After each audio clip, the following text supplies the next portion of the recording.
Alright, chat, so I'm going to be lazy today and we're going to play Hollow Knight Silksong. I'm going to force Occo and Ava to watch. I don't actually have your screen pulled up. Hold on. I'm cucking Ava and Occo with Hollow Knight, so. My goodness. I haven't played the first one.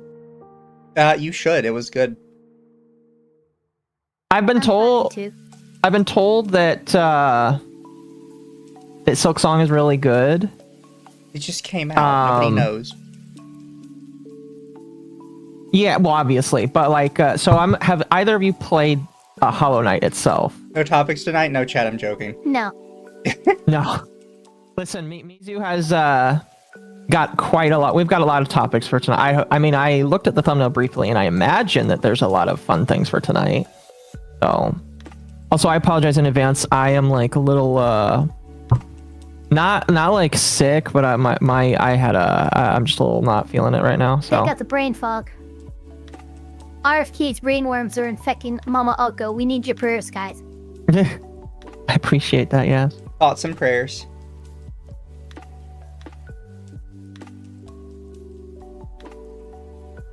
Were you going to continue that with something? No, I don't. Oh, fair.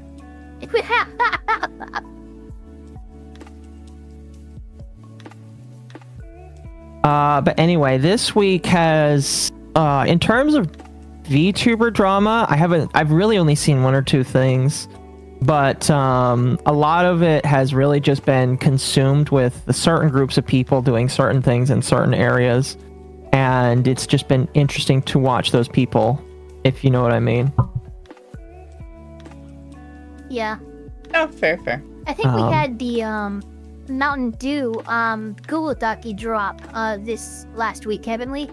What? No, the Motendu guy, the VShojo guy. I was like, Motendu. what? Dude, no, they said, okay, the guy came out, he said his name is pronounced Mountain Dew. I'm just saying how he says his name is pronounced. I getcha. Yeah, so I can just pull it up, I guess, always thought really it was quick. Mountain Dew. He did release his thing on August 26th, and it's got a community note on it. It Okay, says so that's Mountain a way- Dew yeah, has that's a actively way- harassed and defamed talents during his time. He does not address any of this in his document. This is true. No, he doesn't. We did talk about this last week, though, didn't we? Yeah, I think I think so. would have, yeah. Yeah. Also, chat, I like to 'Cause it notice was 2 that days after it him happened, mentioning so- leaving VShojo was May 14th, and then he doesn't come back till August 26th to let's talk about my time in VShojo. That's yeah. He was waiting.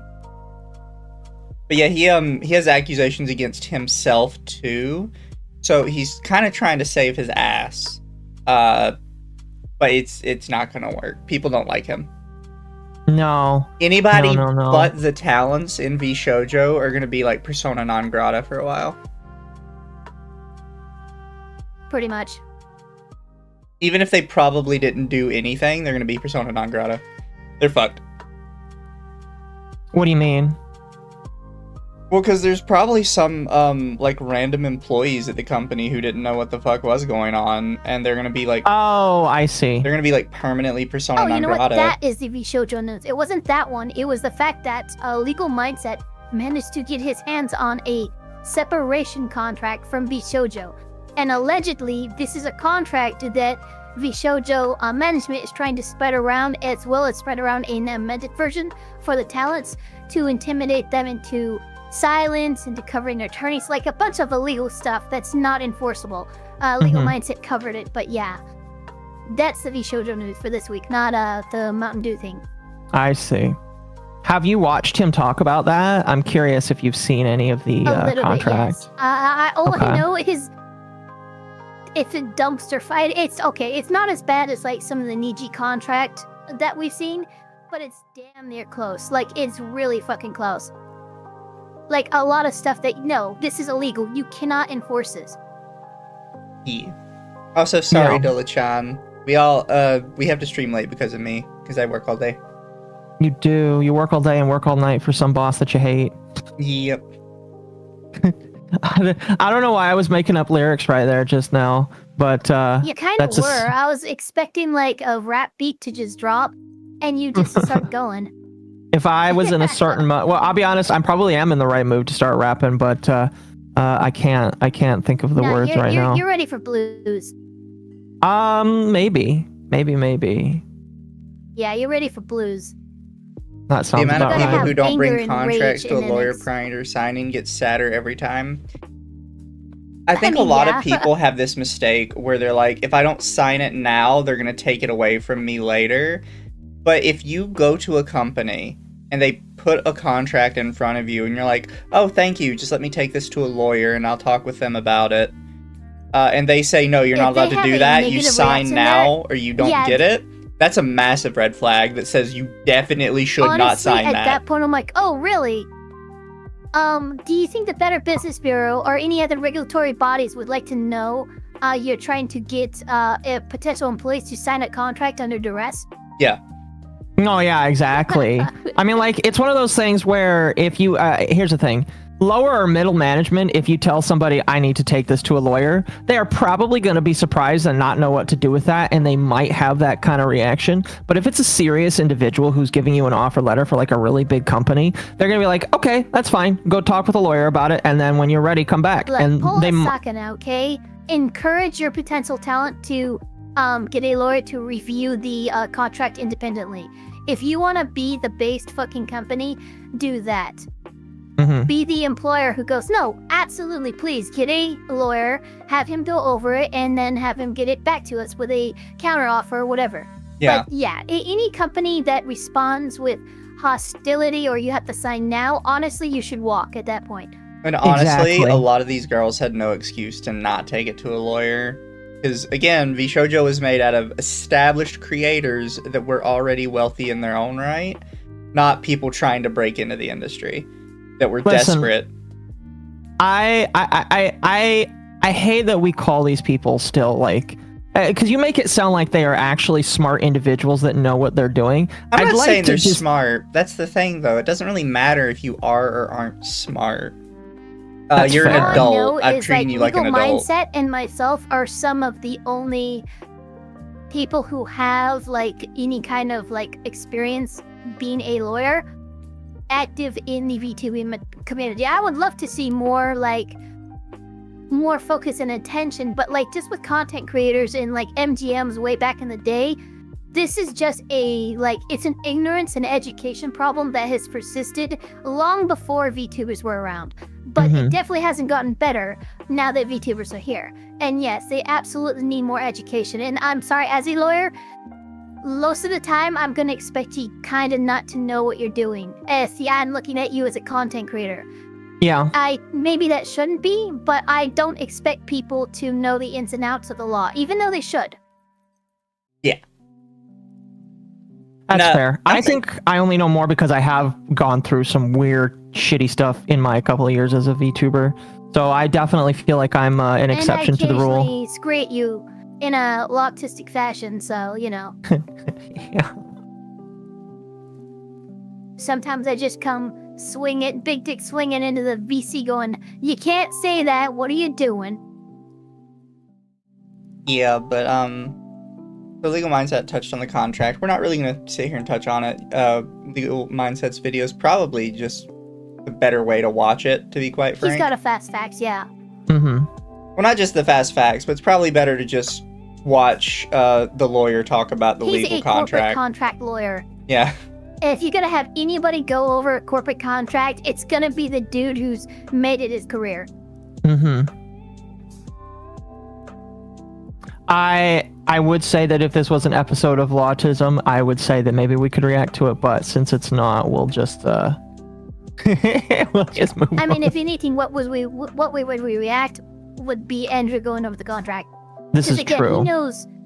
He knows shit about contract law and corporations and what they try to do far more than I ever could, because that's his industry. Yes, that was his specialty. He's like Saul's like, I've gone into elder law, except it's fucking contract. I've gone into corporal law, basically. Mm-hmm. Corporal contract law. I'm assuming. I will be right back. I must go to an idol meeting. Oh, okay. Oh, I forgot about that. That was a thing for a while, wasn't it? Yeah. Because, you know, bird law? Bird law is whatever. Tree law is where it's at. What is bird law? I don't know. Never heard of bird law before. Tree law is much better. Mm-hmm. Wouldn't that be reacting to him reacting to the contract? Chat, we're not reacting to his contract reaction. If you want to see the contract, go watch it after the video or after the podcast tonight. It's better to watch the lawyer cover the legal contract than to watch us give our uninformed opinions on it. If you give us $100, maybe we'll react to it. No, Occo. Listen, I gotta. If you give us money, we'll give our uninformed opinion on it.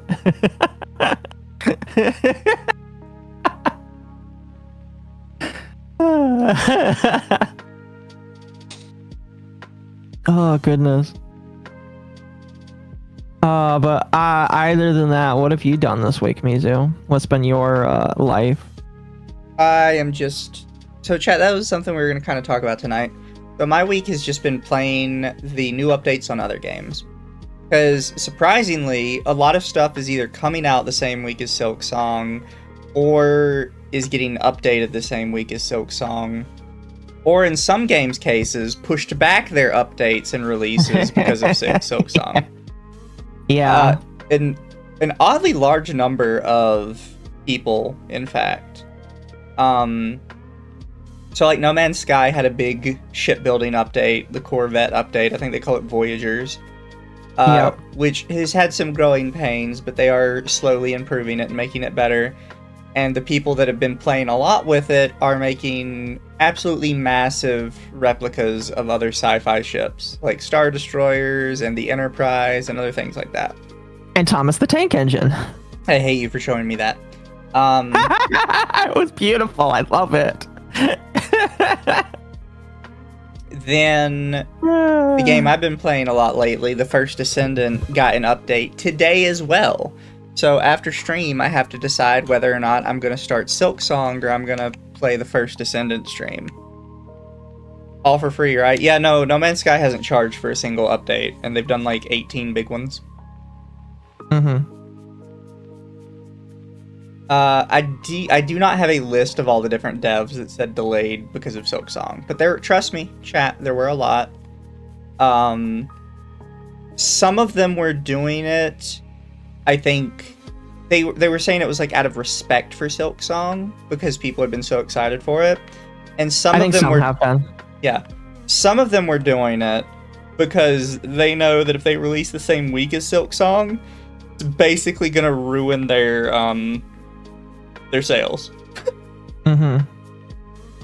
Because here's the thing, Silksong is cheap, which we'll get to that. That's upset a lot of people for some reason. Silksong is very cheap for what it is and for like the quality it is. It's just $20. But in like the psychology of people, a lot of people kind of file purchases into number of purchases rather than how much money they spent on it. When it comes to like entertainment stuff, right? So people will be like, well, I bought one entertainment thing this week, so I shouldn't buy two entertainment things. Even if the one entertainment thing they bought was like $5. They're like, I bought one thing that was for me, I shouldn't buy another thing for me. Which is how which it doesn't really matter if your game is like $60 or $20 in the fact of like making multiple sales. If somebody buys one or the other, they're probably not buying the other one, regardless of the price. Because they just get concerned with like buying multiple entertainment things. Pirate websites are telling people to buy the game normally. No, yeah, I saw that. Welcome back. Yeah, pirate websites are basically saying, don't pirate this game, actually buy it. Which I feel, what's funny is I seem to recall Pirate Software saying that his goal was to make a video game that nobody would want to pirate. And it's just kind of funny seeing another game that's doing that massively well by being something so beloved. Now, what's funny is Hollow Knight, or Silksong took about as long as Jason has in his current programming, but like it has been so hyped up that it doesn't matter and that people are buying and paying for it.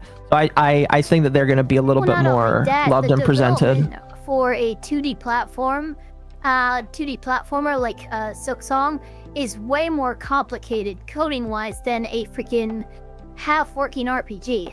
To be fair, I feel like it's my understanding that he's making it through like RPG Maker or something anyways. Not like a fully custom program. Are you serious? I mean, that's what it looks like. Oh my fucking god.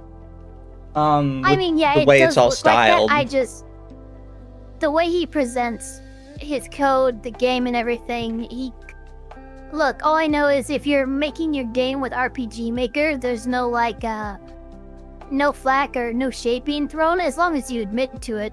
And you make it look good. That's kind of my thing.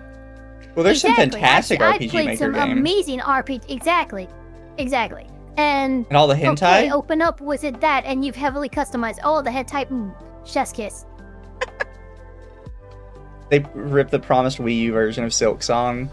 Yeah. But to be fair, like, nobody has a Wii U anymore. I mean, I do. It's in my... I've never had a Wii. Or Wii U. I have a Wii. I just haven't used it in a while. I had a Wii U, a Switch.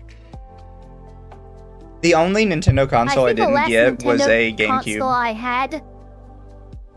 had the GameCube. I think I had a Wii. But fair. I played the GameCube more. I played the shit out of Wind Waker.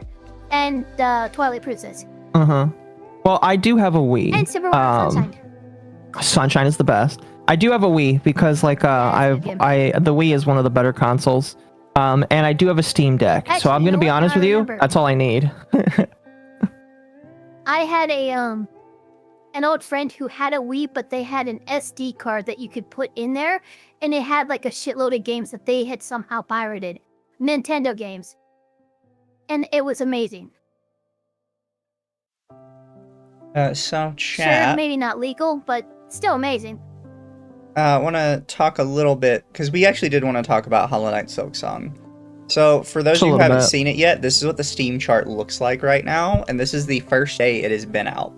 And it is not even the weekend yet. When it gets to the weekend, it's probably going to go up again. But it currently has 400,000 people playing, and 500,000 people have been playing at some point today. Within the past 12 hours. I would say by this weekend, you might be able to see 1 million, maybe 1.5 concurrent. Yes. You think so? It's big. I think it has the potential, yeah. Ah, man, we'll see. I already like did the math earlier because like Temp is like trying to give me bits and pieces, and I'm telling him, hey, stop talking to me about this because because I haven't bought it yet. I'm just going to be clear, I haven't bought it yet. Just because I I will buy it, but I'm just not interested in buying it yet, if that makes sense. So he keeps like giving me bits and pieces. I'm like, hey, no spoilers. But I told him, I was like, listen, if you want to think about this mathematically, they have sold at least 500,000 copies. Obviously it's more now, but it's at least 500,000 copies, and at $20 each. So they've made at least $10 million in the first 12 hours. Yeah. At least. That's impressive. Now, 30% of that goes to Steam, but the rest of that belongs to them. So they made a shit ton of money. How does that compare to the Pal World release? I think I'd have to go all the way back. Because a lot of people were asking like how this like measured up to Pal World. Can I go all the way back to like... Can I shrink you? And that's just Steam? Yes, that is just Steam. That's the thing that's really crazy to think about, is just one area is experiencing that level of insane growth. So Pal World, beautiful. The Friday, I'm assuming this is the Friday it released, was at 37,000 or 370,000 by the end of the day. And then that Saturday it was up to 855,000. And then by the weekend, or by the middle of the week, Wednesday, it had gone up to 2 million. There it is. And then it kind of that's plateaued kind of, around 2 million what as I'm its big expecting. number. Yep. So that's the thing, you have to think, it's not, the first day is not the bulk of players. It is a couple days later, although it is weird that Pal Worlds plateaued on a Wednesday and not during the weekend. I don't know what's up with that. When did Power World release? On a Friday. On a Friday, yeah. I mean, what day? Like, of the year? 19th, Oh. January 2024. No idea. That's smack dab in the middle of winter break. Maybe that's Yeah. why. Also, yeah, super chat for 2 USD. This isn't counting Game Pass and other consoles, by the way. Yes, this is just the Steam chart. Only the Steam chart. And you won't have the owner estimations until way, way later. This section won't be Yeah. updated for like months. And it's not 100% telling like who is going to, like what the numbers are going to come out to be. To be honest, I personally like to go with the higher number most of the time, because it just feels better. I don't know. Yeah. I always feel like the low ball is just way too low in general. I'm sorry. Is that estimation funny, too? 12 to 22 million? Yes. Yes. The owner estimations are always like this wildly massive discrepancy between the low and the high. Mm-hmm. And I personally, I think the high is probably more likely to be correct, or at least it's probably closer to the high number than it is to the low number. Because I think it's more likely that It's funny, stuff Silksong has wasn't made counted. his gaming history with the simul crash of all platforms, but Power World did something similar with the user servers. Yep. At that time, I was running my Project Zomboid server, and Indifferent Broccoli basically had a platform-wide down, like for like almost a week, because of Power World. And this wasn't just one host, this was like several hosts across the internet could not handle the influx of player servers that people were trying to make. So in a similar way, both Silksong and Power World have broken those kind of records, like broken the internet kind of thing. Yeah. Mm-hmm. So I will also show, because Ava mentioned this is what people were like this morning trying to get a hold of Silksong. It broke Steam. People were making memes about the broken Steam page memes.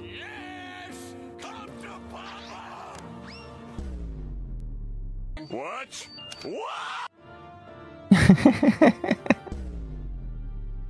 Yes, fair. I love the gift. The little monster there has been made into so much silly art of Hornet. Yeah, this is what was slanging them. happening. Yes. This is what happened to me this morning, because I was going to buy it before work and then download it. So actually, Yeah, good here, I luck. gotta hide screen, because I don't know what's going to pop up. Let me in. Let me in. So if you just search Silksong, go by media. I know they're here. Yeah, chat, there's a lot of pictures like this right now for Hollow Knight Silksong. Because of the Steam crashing. I've seen that's a good one. That's so bad. Oh man. I watched live panic This buying one. Silksong from GOG because she couldn't buy it on Steam. That's funny.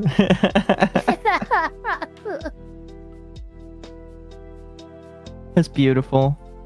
Surprisingly, not too many pictures yet, despite being out all day. They're probably under People like a are- different hashtag or Playing something. the game. True. No, my assumption is everybody is not don't know what drawing this their is Goon about, material, though. they're just playing it.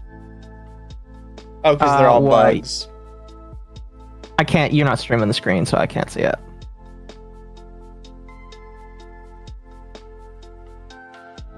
Oop, there you go.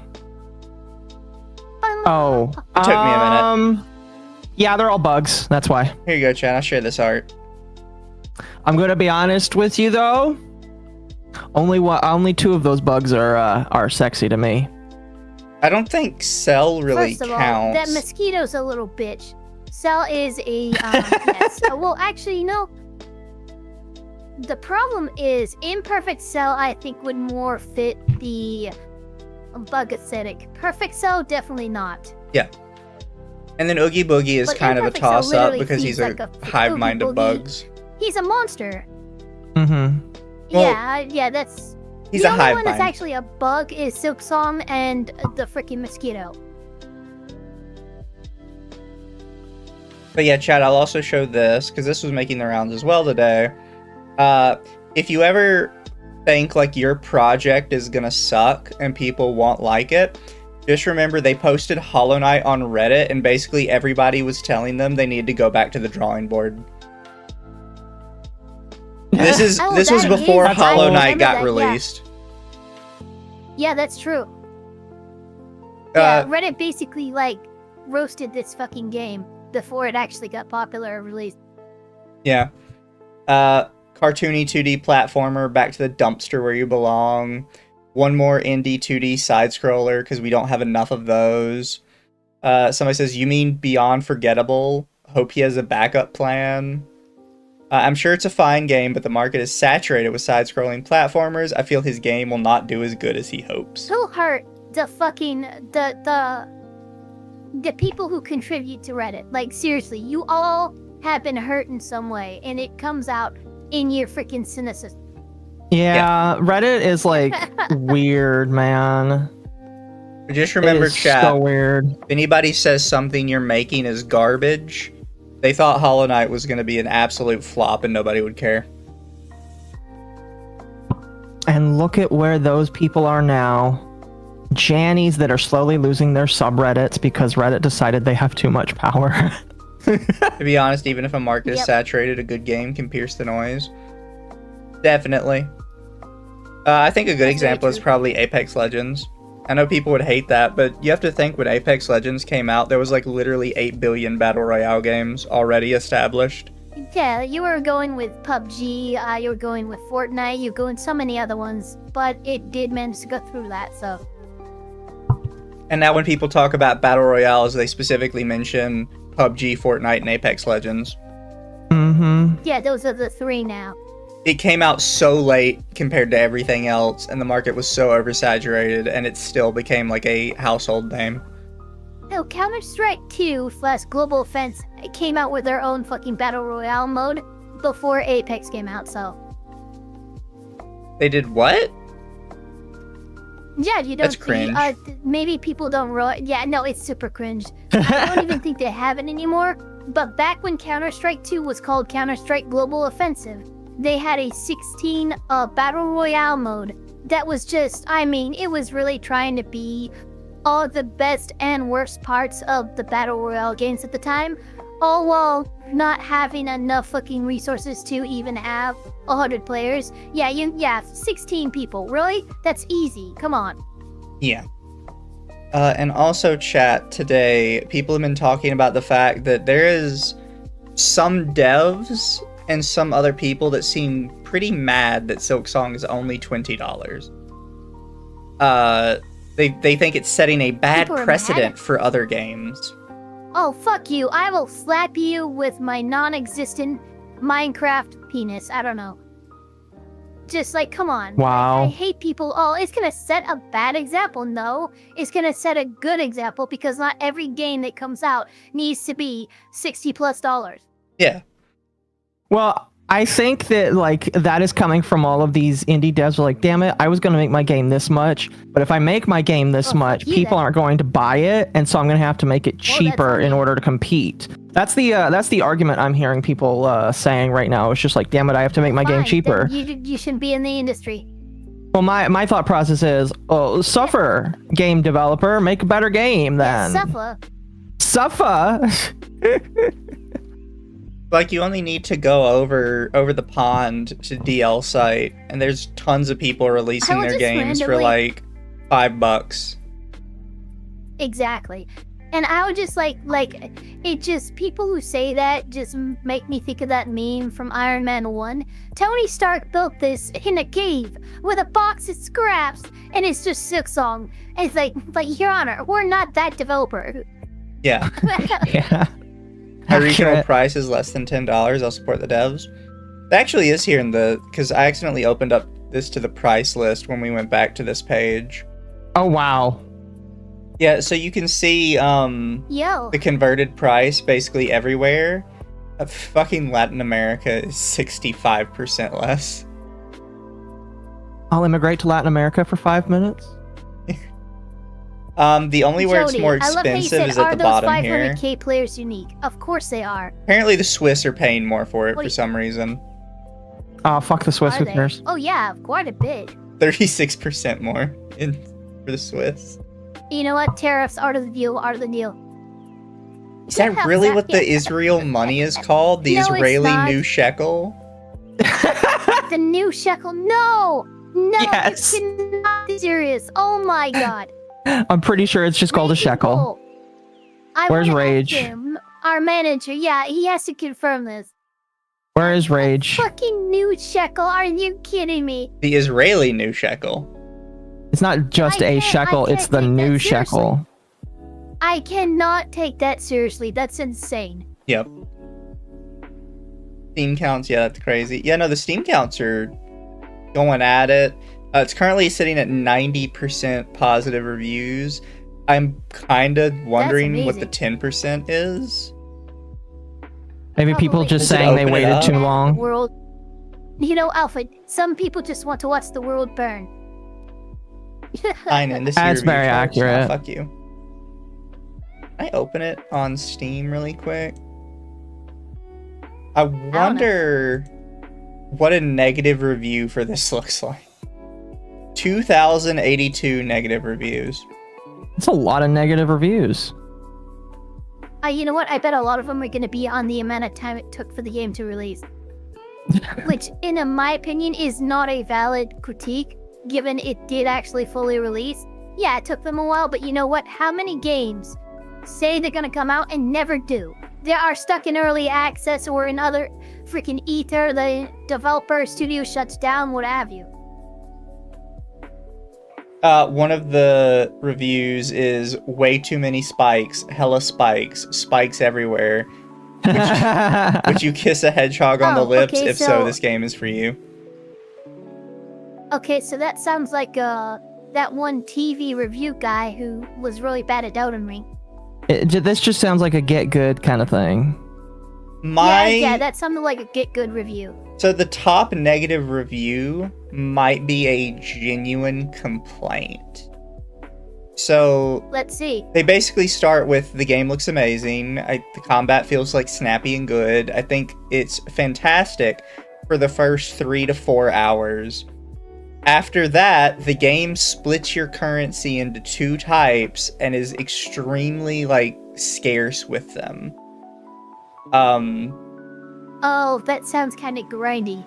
Yeah, and he basically the ending for it is, I will say that the beginning is a huge ton of fun. The game tried too hard at being Dark Souls and refuses to give you any upgrades to make the fights a bit more bearable or enjoyable.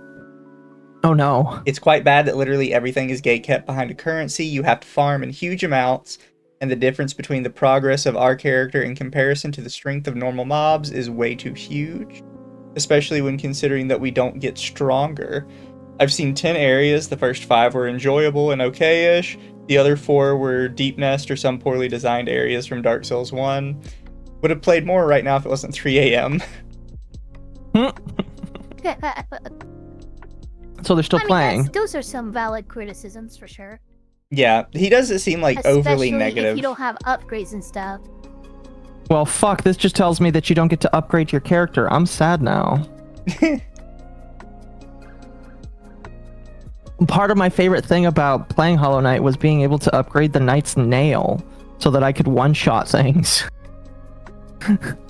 I want to play it. Temp over here is rolling in dough, apparently. Honestly, that's not even a complaint I have right now. My biggest complaint is not having a place to spend one of the currencies. Fair.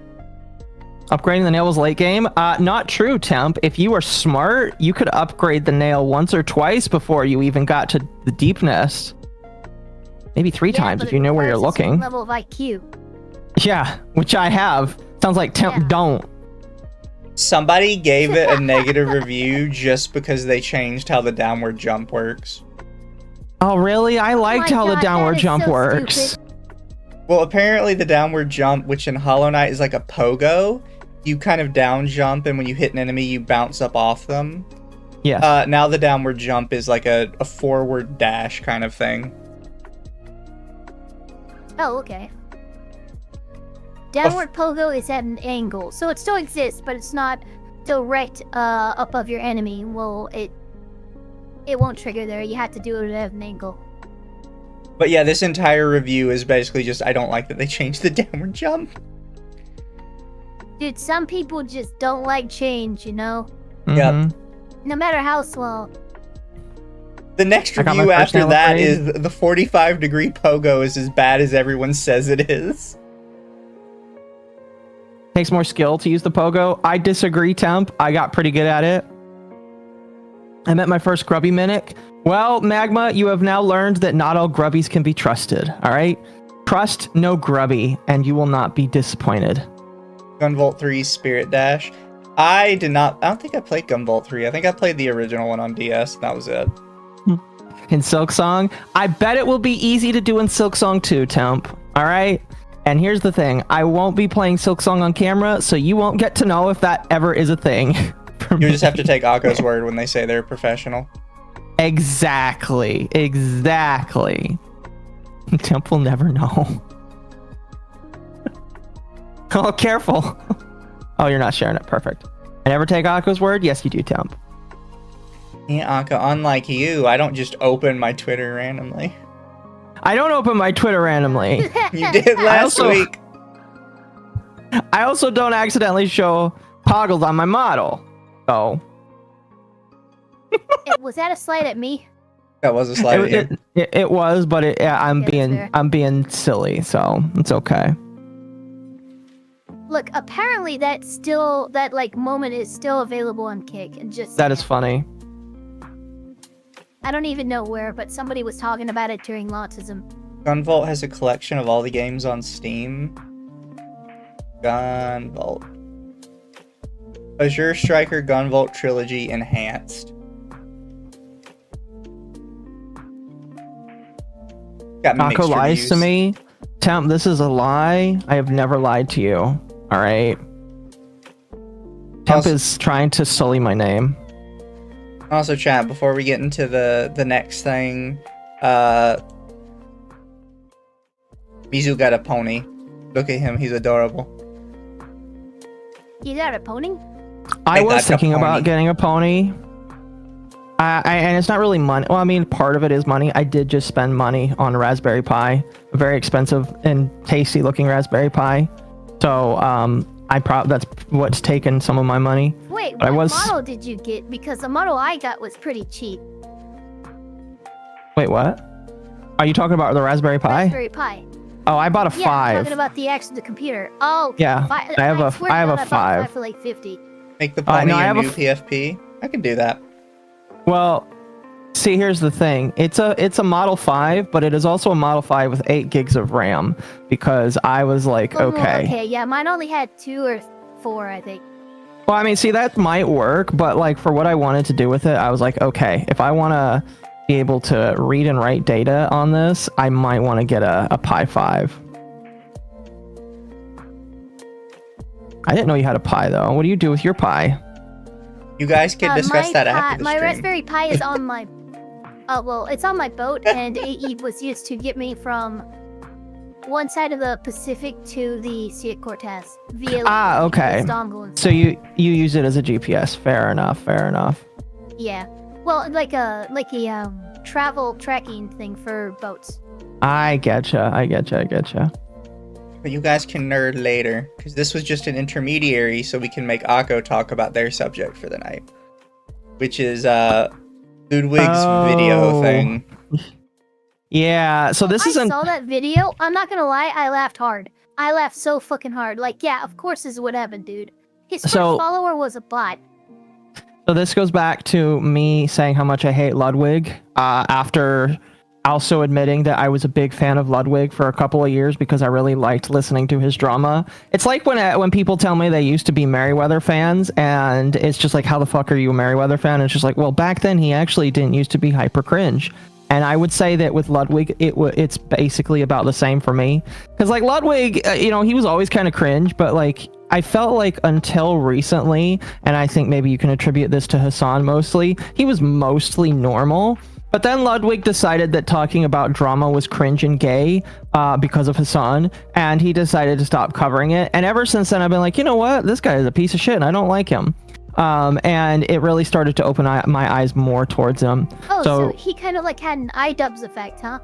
He kind of did, I'll be honest with you, because like first he stopped covering drama, which I thought was kind of retarded.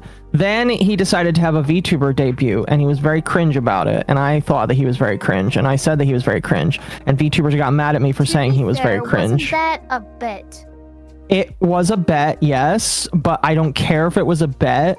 I still think that he was extremely cringe. Listen, technology of VTubers is wasted on dullards like Ludwig. Oh my God! And be good. You just called Ludwig a dullard. I did, yes. I did not have that on my 2025 bingo card. I'm gonna tell you that right now. I did. This man, during his debut, had his VTuber model turn around and piss on Sea-Dog. And I was just sitting there and I'm just like, okay, listen, I'm all for funny memes and shit, but like, I feel like I'm watching... Well, that was the meme because it feels more like an expression of a fetish, like haha, so funny, and then ... unless. Exactly. I'm also cringe. Yes, but I am free, and he is not free to be honest with you. But chat. Exactly. That's okay. This. I gotta go through this, right? So what happened today? And actually, trust me, this actually circles back around to VTuber news. This is an old thing, by the way, just so we're clear. This is not something Ludwig did today. It's an old subject that for some reason came back up. He decided that he was going to prove to people that hard work and determination is what made you a good streamer. So he was like, I'm going to make a new... He just posted his version of this video because he had the... he ran the experiment, but he just posted his version of the video on his channel like a few days ago. That's why this came back up. So he's like, I'm gonna prove to you guys hard work and determination builds a stream. For hours, streaming to literally nobody at all, nobody watching. And days later, the channel isn't growing. So he starts cheating basically, and he goes to his real already large channel, says, hey guys, I've got this this alternate channel going on right now that you should go follow. That doesn't work either. People still aren't showing up. So he starts using that channel to donate to his friends on like Twitch and be like, hey, you should shout out the channel I'm donating from because I'm doing a thing over here. You should shout it out. Like all this stuff. He already broke his own rules like almost immediately. Yeah, he's doing all this stuff The first one, shouting it out on his own channel, doesn't work. The second one would get you banned from anybody's chat and would probably get people like reporting your channel as a bot. To be quite frank. Yep. If Ludwig's name wasn't attached to it, that channel would have been broken. So that you can't even use that excuse. So his 2 ways of actually growing the channel was one thing that would get you banned and one thing that you already had to be successful to do. The funniest thing to me though was in the first hour he did get a chatter and he got really excited, only for it to be an OnlyFans bot, and it made me laugh so fucking hard. Yeah. Oh yeah, I remember that. It was extremely funny. He was so like, oh cool, this might work, and then it just like did its usual bot thing, posted an OnlyFans link, and he was so defeated. He was like, are you kidding me right now? So we'll go through this. The rules: 0 followers, can't use his name, and no help from friends. Immediately broke both of these, by the way, because shouted out on his own channel and begged his friends to shout it out. Yep. This is immediate. I don't know why you're even doing an experiment at this point if you're going to immediately break both of the main rules for it. Yeah. So the only rule that you kept is because you had to, is you made an account that started with 0 followers, because it's impossible to break that rule, because every account is 0 followers. So after meeting fans, someone asked Ludwig, could you make it on Twitch if you started over? He said yes, and then realized his biggest strength was bouncing off chat. He created Retired Athlete 31. Goal, get 1 follower and 1 chatter. Goes live and just chatting. Practices by talking to fake chat. 5 minutes in, first follower. It's a bot. Yeah. 30 plus minutes streaming, 0 real viewers, only himself watching on 2 accounts. Played wordy alone. His words, I'm nothing without chat. Jokingly, kinda. Loneliness was brutal. I have to say, for any streamer, this is the worst part of a new channel, is not being able to talk to a chat. No, for sure. If you don't have a chat to talk to, you basically have to act like a schizophrenic and talk to yourself for hours on end. Yeah, and that's what, like, when I started my YouTube thing, I had already been streaming on other platforms, so when I started my YouTube channel, I would have chatters. But, like, today I started just randomly, decided to do a Spider-Man stream, not scheduled or anything, but, like, for the first 5 minutes, there was no one chatting, and I was like, is it over? Do I just quit now? Because this is very depressing. Do we seppuku myself? Yeah. Does everybody hate me for some random reason? And then it was like 2 minutes later and people started trickling in from the video you played, Mizu. But it was, it like legitimately just gave me a little fear of God, you know? I think I did, so a few people came from that video. But it was funny because that first like 5 to 7 minutes was like, hey, you ain't shit. Like, reality check like came through and said, yeah, that's right. You don't have 1 chatter, you're nothing. Yeah. I'm like, oh my god, okay, I'm sorry. I'll never misbehave again. I also have to mention this. So the way Twitch discoverability works is it's kind of either extreme on one end or extreme on the other end. So you're either searching for the most watched streamers or the least watched streamers.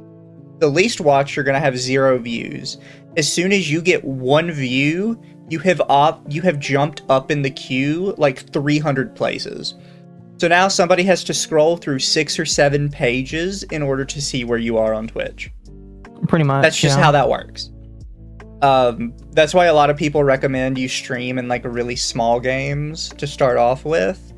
So when people open up, they can basically see every single person streaming that on the same page. On Twitch, genuinely, that's your best option, quite frankly. That's what I did for a while. Yeah. And so why Twitch discovery fails, just chatting is too saturated. No one scrolls to 0 viewer streams, well, because it's just chatting. And then even niche games barely help. Results, hours of streamings, literally nobody. Now I understand why people use view bots. The logic, view bots is higher placement, more visibility equals real viewers, rich get richer. Pretty much. Although view botting isn't exactly that expensive anymore. I've been told that you can get a lot of viewers for like less than $100 now, which is not horrible, but I still think that that's inauthentic. Yeah. It's so funny because I've always thought of the success of my stream not in the CCV, not that number, but rather the like your chat rate, your engagement rate with actual viewers, you know, interacting with you and the chat in the stream. Like I tend to not even see my CCV until after I've ended the stream, and it tells me. Yeah. Yeah, for sure. Also, thank you, Occo. You are a godsend to small streamers. Yes, Akakun's great. Yep. So to lift energy, Ludwig ate a hot dog as fast as possible. Joey Chestnut parody style. The most entertaining part of the whole stream, light bulb. If starting over, he'd do 30 to 45 minutes stunt streams, clip them for TikTok, Instagram, YouTube. 2.5 hours in, What's this a feels stunt like stream? hell. Oh, just doing stupid stuff on stream. To like try and get attention. Oh, well, that's fucking god. Yeah, that sounds about right. But That's again, the this thing. is the kind He was of getting desperate. His light bulb moment is 30 to 45 minutes of Johnny's behavior. Yeah. exactly. That's Like, that's the thing where it's just like you're a retard if you do that. Well, that's the thing. He's realizing as he's doing this experiment that this idea he had that if you just have hard work and determination, you can make it is bullshit. And he's not at the point where he's willing to throw in the towel. Work, determination, and mostly luck. Well, like I've let's be always real said, here, is the only thing that's launched my stuff was you guys. I got randomly invited on the Legal Mindset Sarah Boone Trial Watch through Junie, and that's only because I knew you guys. Yeah. So. Well, that's the thing, is a lot of people don't I forgot understand. about that. Hard work and determination is what keeps you alive. It's not what grows you. And a lot of people want that to be what grows you, and that's just not the way the world works, and it's very unfortunate. You have to be lucky It'll keep to your get numbers that jump. stable, but Yeah. exactly. You need opportunities like good collabs, a random invite from a bigger streamer or something like that. Those are and it's only little bursts that you grow. But your hard work and determination will ensure that those growth spurts don't end up trickling down and you lose subscribers and stuff. That'll keep your numbers stable. Yeah. Well, it will make things not be in vain. Yeah. Yeah, exactly. I will say, this is the mindset of a Twitch streamer. On YouTube, if you know the knowledge of the algorithm and you know what you're going to jump into, because I feel like I have a pretty decent grasp on what I want to do and get out there. I just need to do it hard enough and not be lazy to just can keep it consistent. Because if I keep it consistent, the algorithm blesses me. I've seen it happen before, and it will continue to do so. My problem is laziness. So this is the mindset that he's talking about is definitely the mindset that comes from being a Twitch streamer, because there is no incentive to start on Twitch unless you know somebody. Not only that, but especially Twitch, it feels like PvP is enabled. Yeah. Exactly. So it's definitely, you know what I mean? It's not. Yeah. Well, you don't see it as you do see YouTube bots on streaming, even, I'll see a YouTube lot of, sometimes. who do I rate into the? Well, yeah, sometime. I mean, Well, the I thing stopped is, seeing bots what I'm gonna maybe mention, the first month of streaming. for you, is on YouTube. Sometimes you see bots. It's very rare, but sometimes you see them. On Twitch, it's excessively common to see "go follow this person" bots or "go buy view bots." See, I was getting that on my Kick stream. Yeah, Kick is where I see that the most now. Not as much on Yeah, Twitch. it was really bad. Well, I see it the same on both. You must just be special then, Mizu, because I don't very much see it on Twitch anymore. Although I do have. Mizu is a special little guy. He is the special little puddle. But we will continue on a little bit. 2.5 hours in, this feels like hell. I miss my chat. Then he switched to One Piece card openings, added giveaway in the title. There was no giveaway. Oh my gosh. Finally, first real chatter, then another Oscar. Oscar explained why he streams. I love gaming and want to inspire others. That single interaction changed everything. The difference between 0 and 1 viewer, astronomical. Yet the 1 viewer unironically hurts you more than it helps. At least in discoverability terms. Does it really? Pretty much. Yeah, because once you get out of the 0 viewer range, it's a lot harder to be discovered at 1 viewer. Yep. After 5 hours to get one chatter, here's what Ludwig learned. Twitch grinding from zero is a waste of time. Create one strong moment, clip it, spread it. Early community members are everything. Without you guys, my job would be hell. Pretty much. Strategy, if you're starting Twitch from zero, stream one entertaining segment, clip the best moments, post clips everywhere, drive traffic back to Twitch, turn your first chatter into your biggest fan. If you're grinding Twitch from zero viewers, this is your wake-up call. Stop streaming to nobody. Start clipping your best moments. Build your first 1 to 2 viewers into a community. Retweet to save another creator from burning out. So I'm going to tell him this does not work. And it didn't work for him. That doesn't sound right. It can sometimes, but most of the time, no, yeah, it doesn't work. Well, because here's the thing. We know for a fact that getting people to leave their platform of choice is basically impossible. So he mentions posting to Instagram, Twitch, or Instagram, TikTok, YouTube Shorts. People don't leave those platforms. It's very seldom. Yeah, people on TikTok typically just stay on TikTok. And if they want to follow you, they will follow you on Twitch, TikTok. YouTube stream viewers will stay on YouTube, etc. Yeah. Yeah. The only time there has ever been even the same groups of people in my own viewers, they won't go to Kick to watch Better Call Saul, but they would watch the same thing if I happened to do it on YouTube. Yeah. The only time there has ever been any substantial crossover is between YouTube and Twitch. And that was some people who watched YouTubers would go watch their Twitch streams. And some people who watch Twitch streamers would go watch their clips on YouTube. And even then, that's kind of iffy. Because Twitch has clips and saves VODs, and YouTube lets you stream. I will say, exactly, there's that, but also part of like what you like. One of the few instances of cross-platform seeding or whatever you would call for followers would be actually one of the few things Thor has done properly. Pirate Software. He took advantage of the YouTube Shorts algorithm. It blew up his YouTube and his Twitch. No, yeah, Thor is one of the few people where that works. Race. That's not YouTube stream to Twitch stream. That is YouTube Shorts to Twitch stream. So it's not exactly the same. It's just something that doesn't work very well. And I can even say it from like looking at my own metrics, is a majority of people that watch me either come from my Twitter, which is a platform that basically has no streaming because nobody watches the live on X. I'm sorry, Elon, nobody watches it. Next to nobody does, yeah. Yeah, basically nobody watches the live on X because there's really no features to make it worthwhile. But if you look at from every other platform, people coming from those platforms to my YouTube is like literally 0.1%. Is non-existent. Almost everyone who comes to view me is basically a new viewer that found me or somebody that was already following my YouTube. Or I recommend you or somebody else recommends you. Yeah. Yeah. People don't cross platforms. I don't know why creators say this because there are metrics that tell you. Exactly. I've guested on a Twitch stream before and the host is like, yeah, go check out Eva. She's on YouTube. I won't get followers really from that because you're asking Twitch viewers to go to YouTube. It's not gonna happen.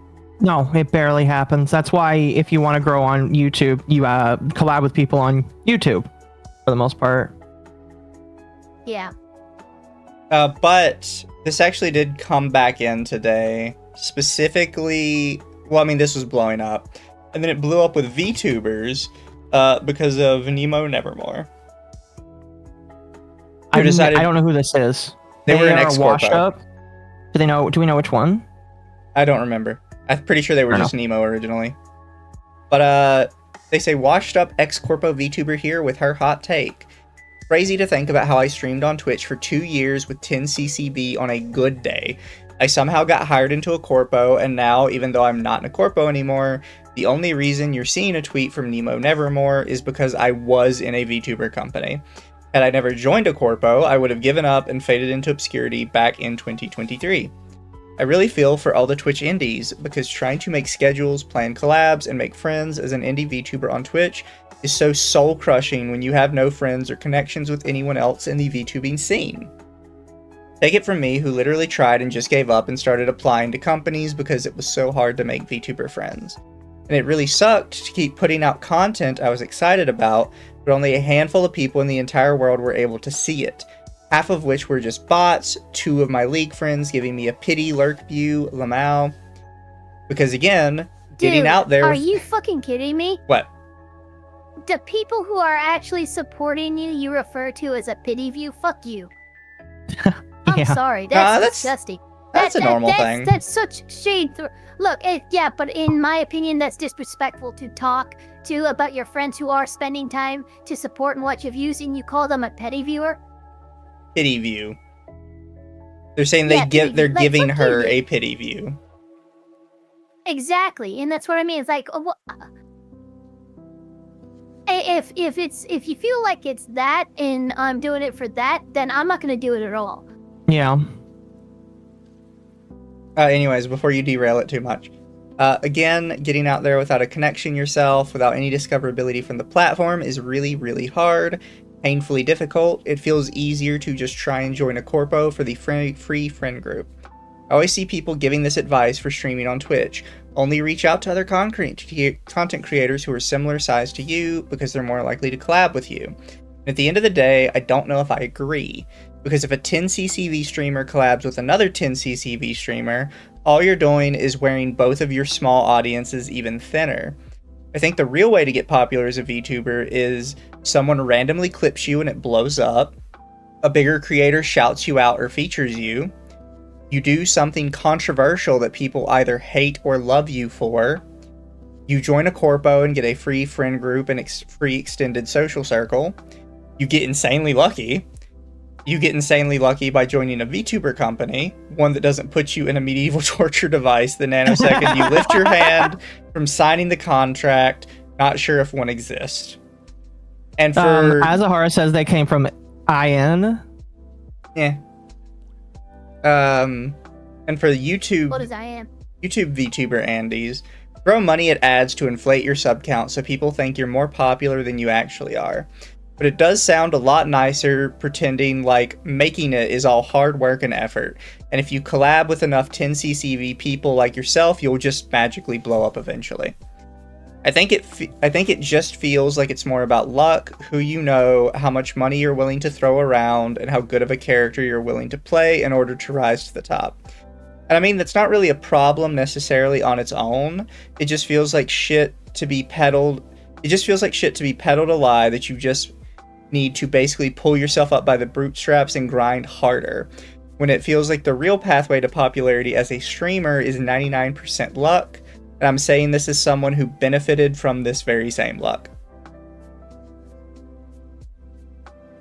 Will say I don't recommend somebody throwing ad money on YouTube because now your real name has to be included because of YouTube's new disclosure on who is presenting ads. Oh, dear. So you should only do that if you're willing to incorporate your VTuber persona into a company. But even then, if you do that, you're going to dox yourself because people can just look up your name unless you incorporate yourself in Delaware. So, you know. Yeah. And that's kind of a catch-22 where it's just like, yeah, you can do that, but then you'll get doxxed. So this had a lot of bigger people retweeting it, because whenever this happens and somebody admits this, which I think we all can agree is mostly true, somebody goes in and they're like, so are you saying I don't put in hard work and that I'm only growing because of luck? Oh, Jesus Christ. And it's like, okay, you need to pull your ego back a little bit. No one's saying that you don't put in hard work. What we're saying is, unfortunately, the way the algorithm works, you're probably only growing because of luck. Because look me in the eye and tell me that there is not a smaller YouTuber who is working 100 times harder than you. Mm-hmm. Well, I'll be out here right now. The reason why I got my big boost is because I read the Kirsch doc. For that, I averaged like between 20 and 30 CCVs talking about drama in my little circle and then playing Warframe.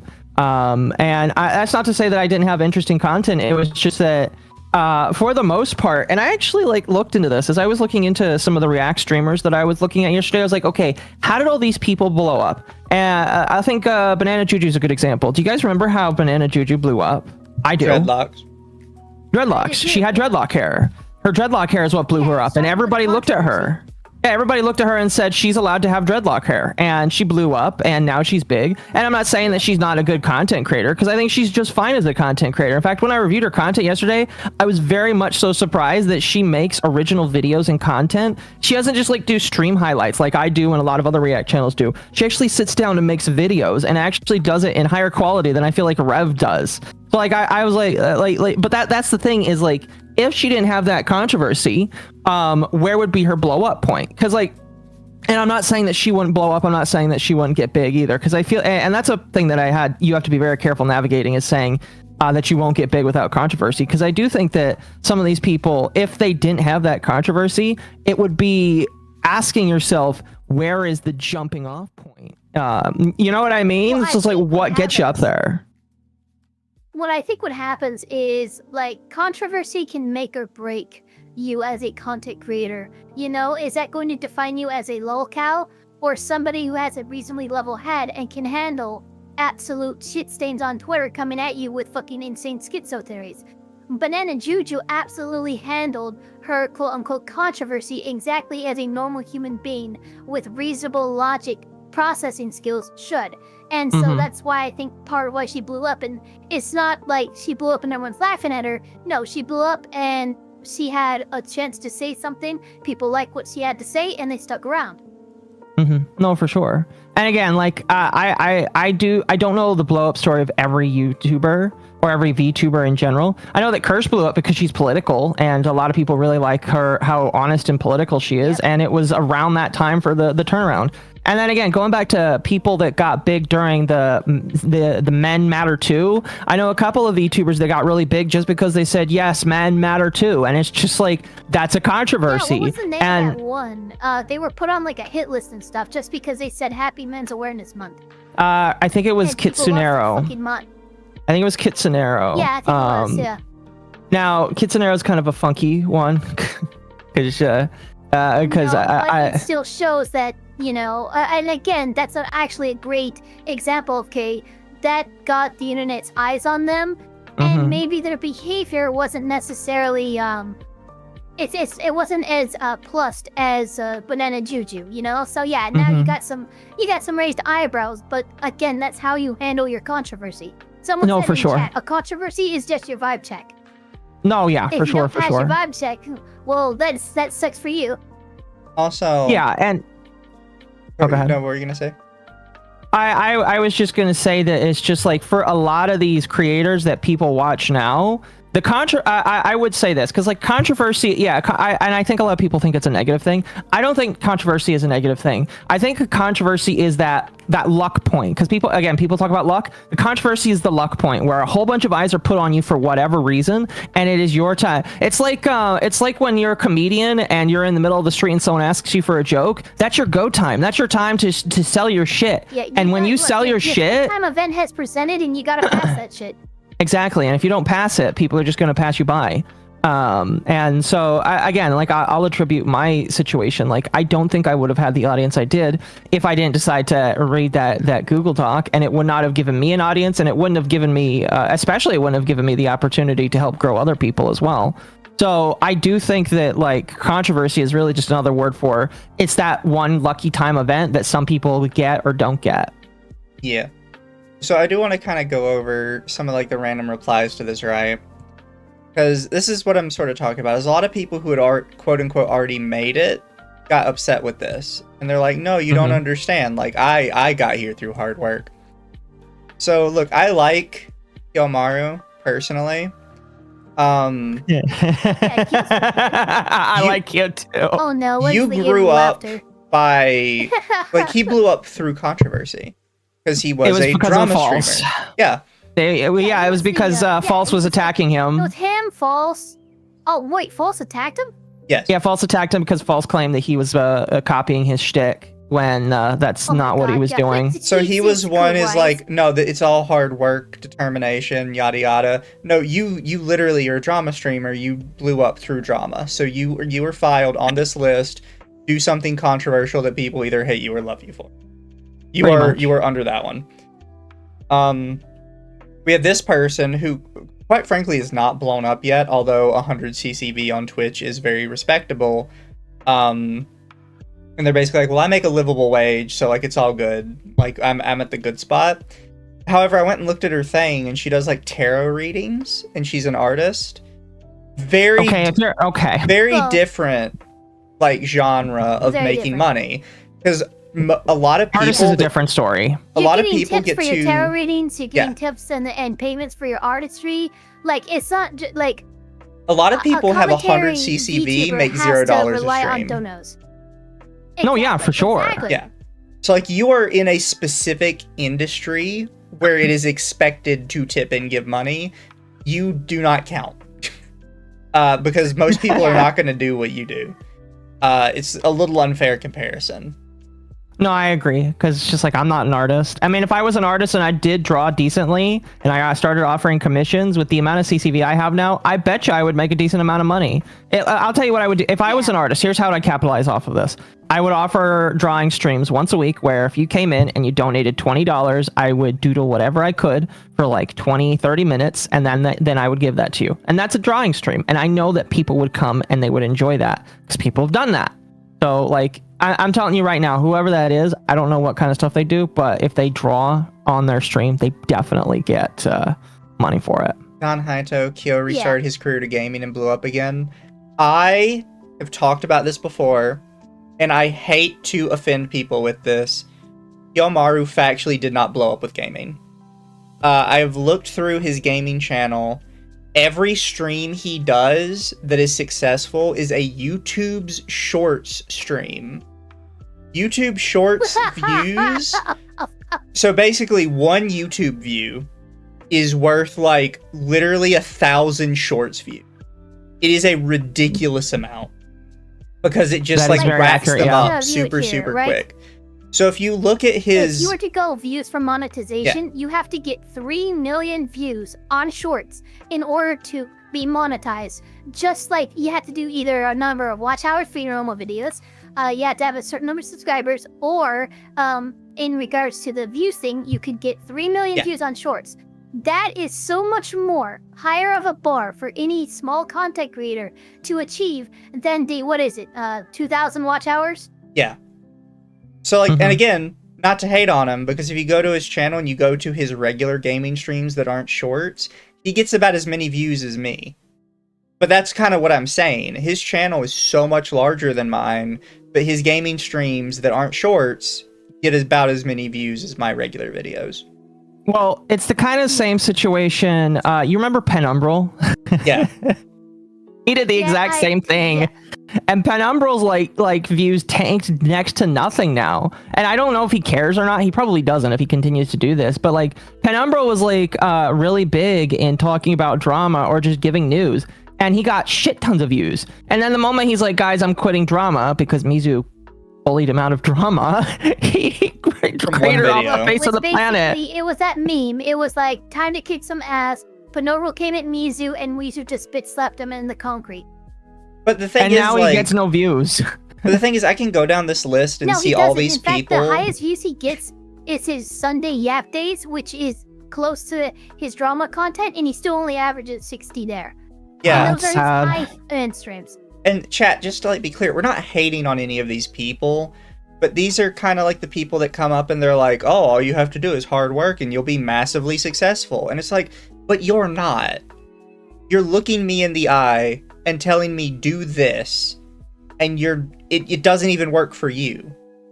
And then some of them are just kind of lying about what they got big off. Like you have Evanito stepping in here and he's like, oh, just make YouTube videos, TikToks, and shorts. Evanito, you are only popular because you know people. No, 100%.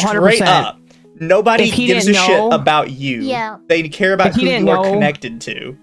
Yeah, if you didn't know a lot of these VTubers, I don't think people would give a shit about that, man. I'm sorry. Nobody would. Everyone would pass him by. I'm sorry. You're totally one of those people who You are coping so you would hard. only want to know. Like I would only want to know you because of who you know, and that's not a good place to be. I'm sorry. I know It's some really- people yeah. strive to be in that middleman position, but frankly, I'm not an owl. I'm not about that life. You're not. And like I can go down the list of people replying to them like this and do this all day. And it's again not to be like you're not successful right now and you don't count. It's like only streaming won't work. Only videos won't work sometimes, though. That's the thing. So I want to. I'll have to find it one day and show this. I stumbled onto a YouTube channel the other day that only produced videos, and the videos weren't like, you know, Frederick Knudsen level documentaries, but they were good videos. The guy had a good quality mic. His animations weren't perfect, but they were pretty good. The editing was fine. He gets literally 1 view a YouTube video. Like, no, that's not a joke. He gets a view per video. That's depressing. I'm gonna say that he probably doesn't know SEO then. He has uploaded like I don't a video a week every week for like 3 years and gets like 1 or 2 views a video. So anyone who says just upload videos on YouTube, it's magic. It's not. How's he marketing his videos? That's the thing. Titles and thumbnails are good, in my opinion. I could not see, like, I didn't look at the back end, though there is a way to look at the back end if you pull open the what do you call it, inspect element. But that's the point, is everybody says, oh, just do this one thing. It's like, okay, they are doing that one thing. Oh, well, you're not doing that one thing right. It's like, I'm sorry, the reality is none of it matters. Exactly. The algorithm is a complicated math equation that takes into consideration multiple variables. So it does not make any sense for you as a content creator to put all your eggs in one basket, only videos, only streaming, because the algorithm doesn't work that way. Yeah. I like to follow the methodology that Meme Copium says, and that the algorithm is a real thing that exists. But I don't call it the algorithm. I call it the audience, because that's what you're trying to do, is you're trying to find an audience and you're trying to build your content around that audience. If you don't know what you're building your content for, you're not going to find anybody, because the thing to understand about YouTube specifically is YouTube is all about keywords and different like hashtags and stuff. And if you don't know how to manipulate it, and I say manipulate in a good way because you're supposed to manipulate it, if you don't know how to manipulate it, it's gonna be a bad time for you, which is why I'm always constantly like trying to give people tips around me. Just be like, hey, just letting you know this works better than that does. And that's kind of how it works with YouTube, at least a little bit. But no, I agree with you, Mizu. That it's just like, you can't just say, oh, do this or do that. So it doesn't work. You have to put all of them together. And there is a little bit of luck that goes along with it, I feel like. I think there's a lot of luck that goes with it. And I think that's the problem, is everybody says, oh, if you just do all of it, then it's all going to work out for you. It's like, look, I have watched some of the bigger streamers that have made it big already. Some of their content is absolute fucking dog water. They don't have good thumbnails. They don't have good SEO. The content isn't fun. Some of them don't interact with chat for hours at a time. Filled with fucking dead air. And then you're going to look me in the face and say, yeah, no, that's peak. That is what you should strive for. Like, no, they clearly got there by either nepotism or luck. And you're not going to convince me otherwise. I won't disagree with you on that. There's a lot of VTubers. I mean, like when I was, I don't think any of the female VTubers I reacted to yesterday. But when I was looking at some of the slop VTubers, I'm just like, why the fuck do people watch these? What is so interesting about this person's content that gets people to watch them? Because I legitimately was like, this person sucks ass. Also, I'm gonna drop a hot take because someone in chat said Jimmy Beast learned the algorithm. I don't think Mr. Beast learned the algorithm. I think people forget that Mr. Beast was actually independently extremely wealthy before he started streaming. Quite frankly, I think he cheats. I think there's a lot of money backing him, and I 100% think he just buys his way to the top. And I will. You think so? I will die on that hill. And as he gets more and more money, he just keeps growing bigger and bigger. I honestly think he buys his way up there. He was He was a part of investment firms and shit. Mr. Beast was not. I didn't know. Mr. Beast was not a grassroots creator. He was already independently extremely wealthy, and then he just decided to do YouTube for fun and entertainment. And immediately, day one, he had turned the channel into a wide-span business. That's not true. I think he had a channel before that like failed before he got popular. Unless the person that did that video on him was lying, I swear people are like, oh, he made videos for a while before he actually like blew up or some shit like that. I think that's a story they tell. Is that just okay? It's like the Book of Mormon. Is that what you're telling me? Well, I mean, I think the videos probably existed, but I feel like that's probably a story you tell people to make you sound like more grassroots than you are. Mm-hmm. Like one day, if I ever blow up, I'm gonna tell people about how I started with a no-name YouTube channel that nobody even knows exists anymore, and I made like 3 videos on it and gave up. Yeah. And thank you, Kendra, for the raid. Like, it's one of those things that, like, yeah, it might technically be true. It doesn't mean that was a genuine issue or a genuine effort you made, right? Uh-huh. It's kind of like the difference between saying, yeah, when I was a kid, I started a lemonade stand, so that's basically exactly the same as when I put $2 million into this investment banker business. It's clearly different amounts of effort was put into the both of them. Mm-hmm. If Mr. Beast called out his friend Chris, people would still like him. I don't think so. I think he was probably going to go downhill no matter what. Because, I mean, every content creator is kind of destined for that eventually. It's just how you take it. Well, the thing is, with Mr. Beast, is he was always in it for the money. Because like I said, he was independently wealthy. He wanted to make the channel a business from the start. So he was always going to start doing the money-hungry stuff that people hate. Like how he treats the people around him, the AI thing that came out recently, the fact that he's basically doing a new version of bum fights half the time. Mm-hmm. Which, to be frank, guys, Mr. Beast basically does do bum fights. When he isn't doing it to his YouTuber friends and he's doing it to the public, he's basically attracting a bunch of very desperate, very broke people who are hurting themselves at a chance for money. Like, he tried to parody Squid Games. He's literally just doing Squid Games, just people aren't dying. I mean, yeah, he is. It's like, okay, one of the big things that I remember seeing, and I think he tried to reconcile and stuff too, but was that one person who, I think it was if he spent like a year or a month in this freaking room or something, he would get like $1 million, one of those things.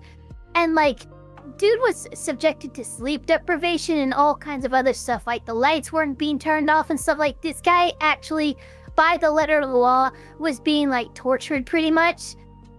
And he was all for it, because guess what? He had a carrot that was being dangled in front of him. And you can't tell me that's any different morally from bum fights or giving or offering a desperate person a large amount of money, a life-changing amount of money to do. Guess what? That person's going to do anything. That person's be willing to kill to get that money. So what are you doing? It's completely immoral.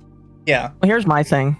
$10,000 is, if he's like, oh, $10,000 a day to sit in a supermarket, I'd be like, you know what? 10 days is good enough for me. That's enough to pay off all my debts and maybe put a down payment on something. I don't know. Jake or something. Yeah, as our hero remembers that. Yeah. Buy a car. About him. Yeah. Yeah. Like, I don't know. A lot of this kind of hits me a little close to home when people talk about this, because I think some people from my chat specifically know I go out of my way to try and raid small VTubers. Yes. Like, I know I'm not big, so I'm not making like a huge difference in their lives or anything. I go out of my way to find people who have like between like 5 and 20 views on YouTube, or like 2 or 3 viewers on Twitch, because I like thank you, Mizu. I like to raid into those people. And Yeah. I could tell you from some of the people I've raided, some people have the best models in the world, are extremely funny and entertaining, have like really good content all around, and I'll go through their backlog and they've had like 2 views for a year now. Nobody watches them. You can't just sit here and tell me it's all hard work, because I've seen the people doing hard work and they're not going anywhere. Like, I'm sorry, life isn't fair, and it's never been fair, and it sucks. Mm-hmm. Hell, I've rated It's a perfect example. I've rated into, not from this stream, but from one of my personal streams, into a actual Corpo VTuber the other day, and tripled their viewership. And I looked back through their history, and they just don't get that many views. And they're an actual, they're an actual Corpo VTuber. Is it one that we know? No. Okay. But that's the truth. Like, even being in a corporation isn't just like a fix for it. Some people, yeah, it does help a lot, and having the connections helps a lot. But unless it's like HoloLive or VShojo, slapping that tag on your name is not going to be a guaranteed success. No, in fact, it's getting to the point where saying you're in a corpo is actually a bit more of a negative connotation, and some people might avoid you because of it. People are like, ew, gross, and they'll switch off. Yeah. It's just like, I'm sorry, that's life. A lot of people are streaming to nothing, and then you also have the other side, like somebody talked about money earlier in the thread, and I brought that up. Some people stream to like 50 people and are making actual living worth of money a month. But then you have people that are streaming to like 300, 400 people, and their chat's moving so fast you can't see it. They're maybe making $20, $30 a stream. Mm-hmm. It completely depends on the type of audience you have. Some people just, some communities just don't have donate a huge much. audience, but like one of my months for YouTube was like, I got like $600 like 3 or 4 months ago. Yeah. Which was my highest earning by far, but again, I still average probably 300 or 400. It's not much more before I could say, yes, I could do YouTube, quote unquote, full time and be fine. But again, I only average maybe 30 to 60 CCV a stream. Yeah. Oh, I will never go full-time stream. Unless I make $10,000 consistently, I will never, ever go full-time. That is just way too terrifying for me. I also don't want that gap in my resume that Mizu always talks about. Yeah. That's the thing. Well, I always said if I ever make if I ever make living worth of money off YouTube, I'm just going part-time on my job. So if something happens one day, I can say I've actually held a consistent job for 30 years or some shit. Pretty much.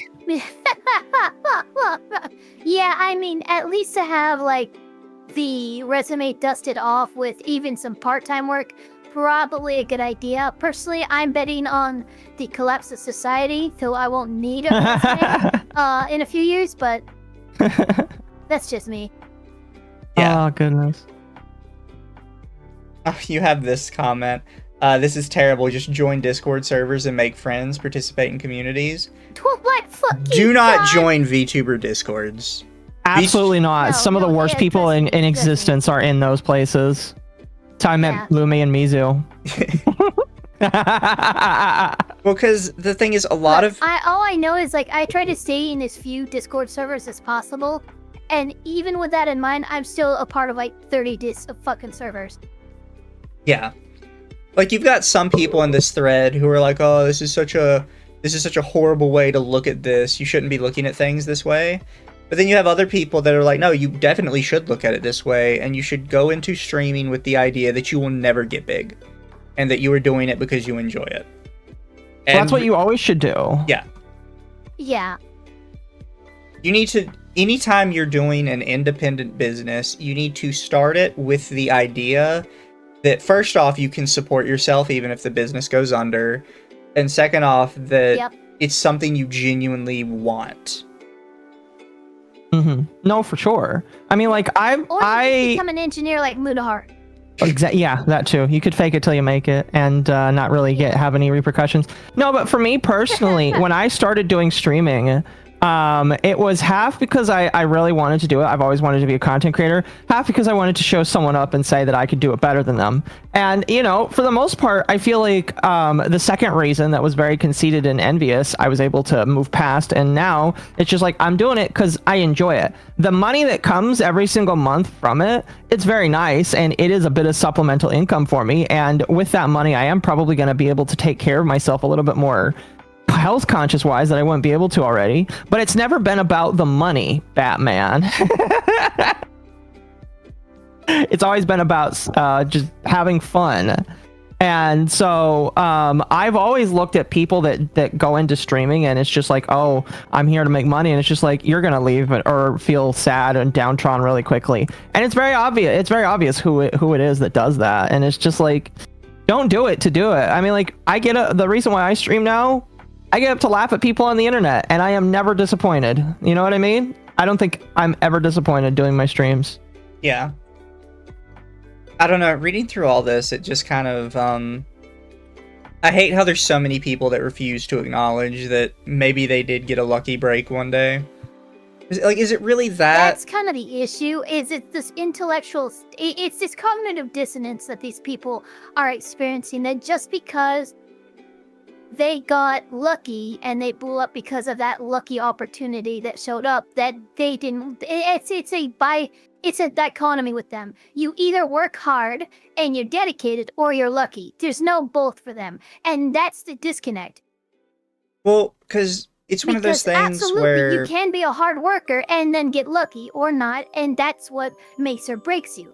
But you working hard it doesn't factor into you blowing up or not. Mhm. Well, that's the thing. I don't get why that disconnect exists, because you end up in this spot where it's like, is it really such a massive blow to your ego to say that maybe you got a lucky break one day, or maybe somebody already there kind of gave you a hand up? Is it really that big of a blow to your ego? I mean, Are these people? Yes. Yes, it is, you Mizu. released a video being a little bit skeptical of Shy Lily's intentions, and you must be siding with Cinder. No, that's not how the world works. The world is not black and white. It's full of grays. And I think that's really just the problem. It's just your average person cannot bring themselves to understand nuance. Mm-hmm. Yeah. Also, by the way, Sure. chat, just so we're clear, in no way are any of us complaining about our own success. Personally, I actually consider myself very successful. Once I'm at a point... I'm too successful. You guys need to cancel me. Gotta bring me down a peg or two. Like, I've mentioned it on stream Google before, Docky. but just some of the meager amount of money I make from YouTube is very quickly approaching, like, half of my actual salary in real life. Yeah. Which is, to me, that's huge, because most people never make any money off YouTube at all. So in my opinion, I'm technically already like one of the bigger ones. I think statistically we are. If you want to go based off of whether or not it's matching your expenses, I would agree. Yeah, I would consider that, because it is matching my expenses and sometimes exceeding it. And so it's just like, I'm very grateful for that. I'm very grateful that, with how the jobs are these days, YouTube is something that's really nice for me. It's allowing me to pay off some of the debts that I got during COVID. A little bit more without feeling like one day I'm going to have to go find a noose or whatever. No, I'm just kidding. Yeah. But no, seriously, like legitimately, YouTube, even if I'm not like Mr. Beast, where I have tens of thousands of dollars, or excuse me, millions of dollars every single year, it is a massive blessing, and I would not have it any other way. And having an audience that does support me in the way that they do is something that I couldn't dream of it. And I think I'm grateful every single day for it. I'm sorry, I'm just laughing at you. Occo, why did you retweet that? What in the world? I just saw what are we watching on your Discord, dude? What has happened? Apparently this is something to Occo. It's Revitiligo, that's what that is. Is that Revitiligo? No. Dodge Day. Did that Revitiligo?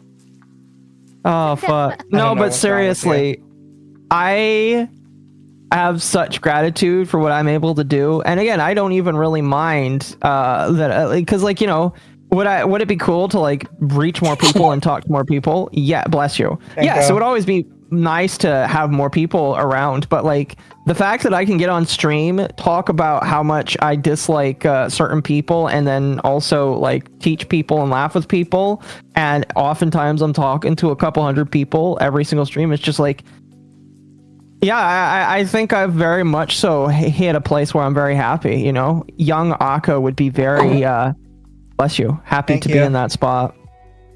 It's always in twos, chat. You always have to wait for the second one. My dad always sees this in threes. If it's threes, you're of the devil. Well, I know he's at least produced Devil Spawn, aka me.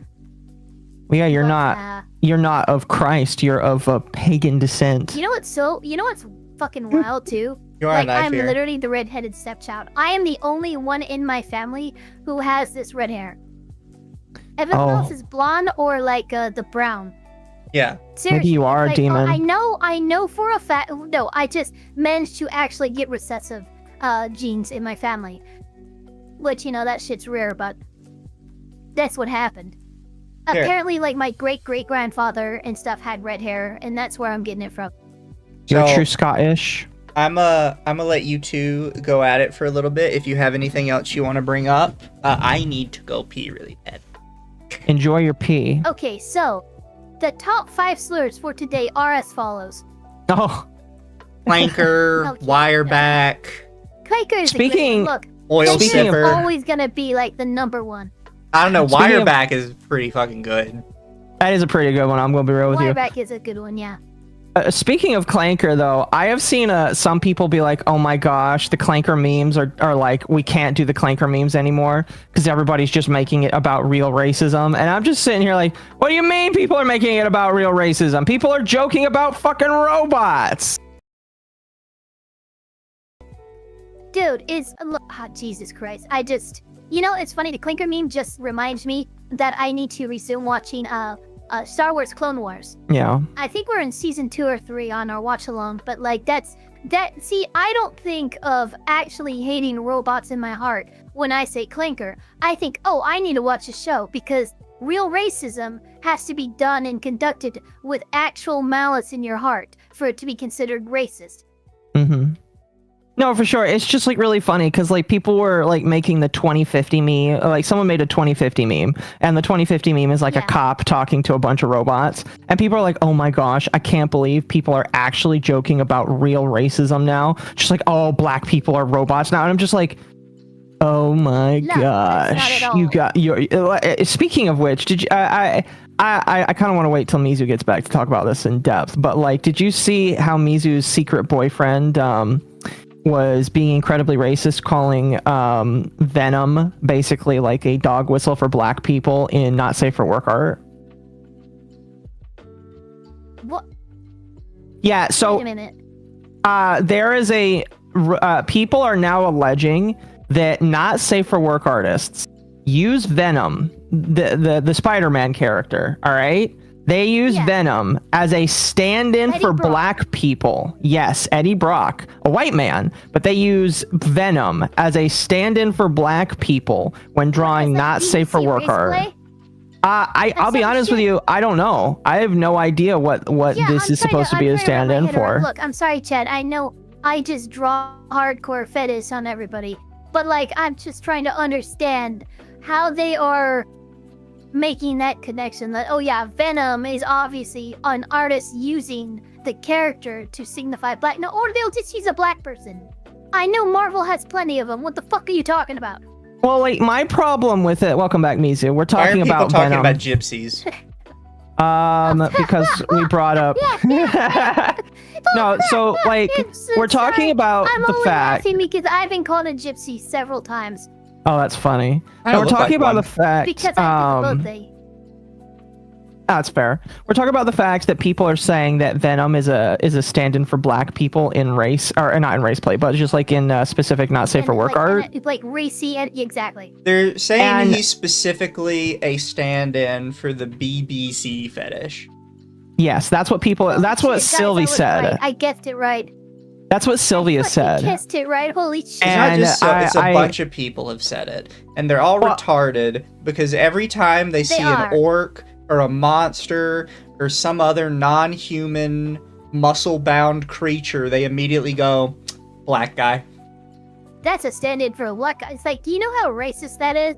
Yeah, No, every I time. just want to Exactly. be fucked by an orc. Did you think about that? Like, you're telling me the Japanese man who draw a woman getting fucked by an orc was thinking about black men, and you looking at an orc and going, all orcs are basically black people, are not the problem. He's the problem, even though that probably wasn't his intention when he made it. But you're not the That problem man when that's who the drew first thing that you thought orc of. fucking that woman has probably never seen a black person. And you are just projecting like a fucking madman. Thought the appeal was being Pretty a much. monster. not only is the appeal being a monster, the original artwork that it comes from includes Venom, and then like I think it's Venom, Hulk, and somebody else. Yeah, I Hulk forget. is another one. Which Hulk, by the way, is technically a white guy. They're all white guys. That's the funny thing. They're all white. Well, yeah, no, because Venom is what's his name, Eddie. Yeah, he's Eddie Brock. Look, it's the people who call Piccolo a black guy. Piccolo's not a black guy. He's fucking Namekian. You know they don't even have a penis, right? Yeah. Like that's canon. Well, that was not where I thought this was going, but you're not wrong. Namekians aren't black, but there's so many. Like, yeah, this is clearly a representation of black guy. No, it's not. It's I don't know. Is Juggernaut in Rivals? What are you talking about?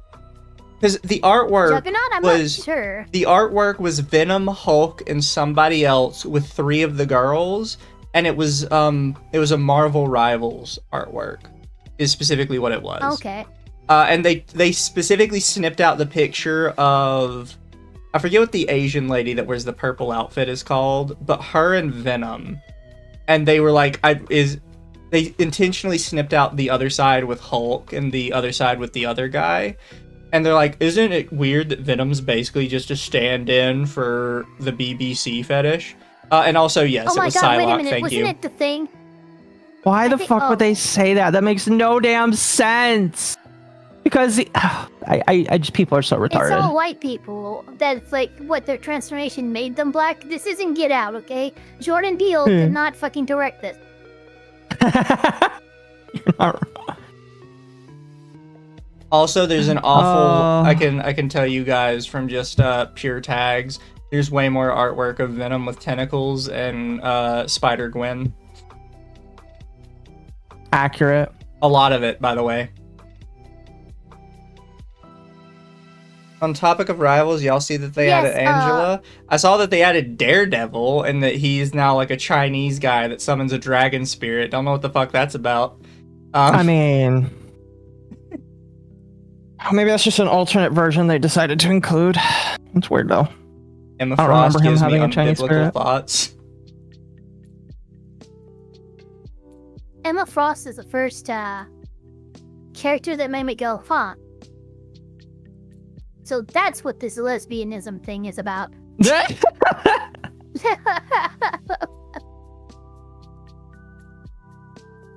No, yeah. I don't know, Ava. I think she's too old for at you. least I can get it now.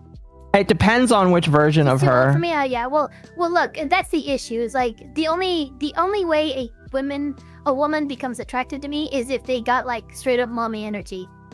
We need Dummy more mommy. art of Penny Parker. Yeah. I prefer Penny Parker. Yeah. I don't like her No. mech as much in the game. Angela is perfect for Ava. This is a fun little segue, by the way. I'm telling you right now, I'm glad that I brought up the... But I don't know. I just think it's funny that, like, a lot of these people are like, oh my gosh, it's obviously supposed to be black. It's like, what do you mean? It's like, I'm not attracted. I've got, like, a thing for the BBC shit sometimes. And I don't even see a black man. You guys are fucking insane. Yeah. I don't know. You know, I blame Obama. I would blame Obama, too. Yeah. Obama's a perfect Obama one to blames blame. Obama. So, well, look, that's a white guy.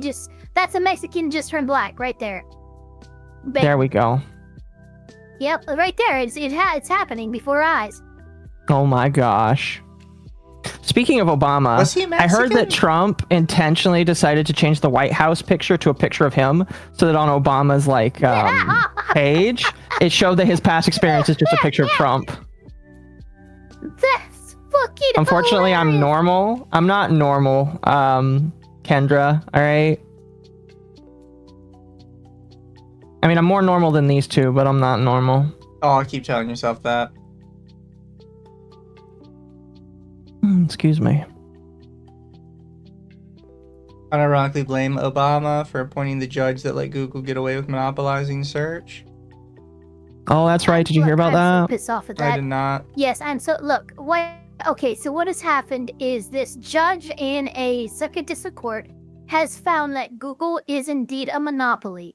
And in that opinion, for some fucking reason, has decided that the normal remedies for dealing with a monopoly will not be applied to Google, which means that the court recognized that a monopoly exists here, but chose to do nothing about it, which tells me that you don't deserve your fucking job. I'm sorry, but you recognize the law, but you refuse to apply it? You should be impeached.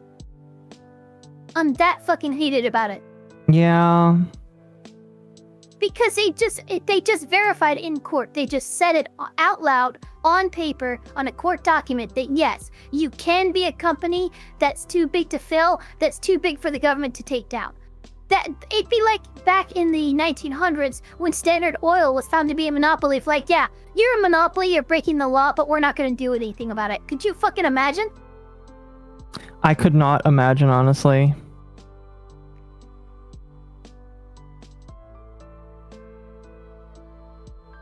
I could not imagine. See, here's the thing. I think that sucks and that's horrible. But in the back of my head, even though like I think it's horrible, my brain is like, so this means nothing at YouTube is going to change. And I'm like, fuck. Because I don't want to cheer it, but by the same token, it's just like, well, at least YouTube's not going to change. Is that a 3D model or an animation? That is a 3D model. She's a VTuber. That's impressive. That is impressive. Pretty sure I follow her. Yep. Is that VR? I think that's VRC actually. Yeah, it is. I was pretty sure it was because I could tell how the moving. Wow, that's got fire and shit. That's pretty cool. Yeah, yeah. You could do a lot of weird shit in VRC. She can move her outfit. Like she can physically grab it and move it. You know. That's okay. Apparently, that's being worked on for my model. If we keep talking, for my model that you can pick me up and give me uppies. If we keep talking about this kind of shit, people are going to know what we're looking at, and we can't show them. Oh no, 100%, I can't. Yeah, there's none of this can be shown. Oh wow. What the fuck is this? Well, we can let our chat imagine. He has a lot of models. Yeah, okay, that's fair. We can let our chat imagine. This is another way that people get famous, by making VTuber models and then showing them off. And then getting as close to being naked as you possibly can. Yeah, I'd say that's How are you? Oh, there it is. Okay. Wow. She's shown it with her swimsuit before, though. Her swimsuit can be like grabbed and moved with her hand. That's like really cool.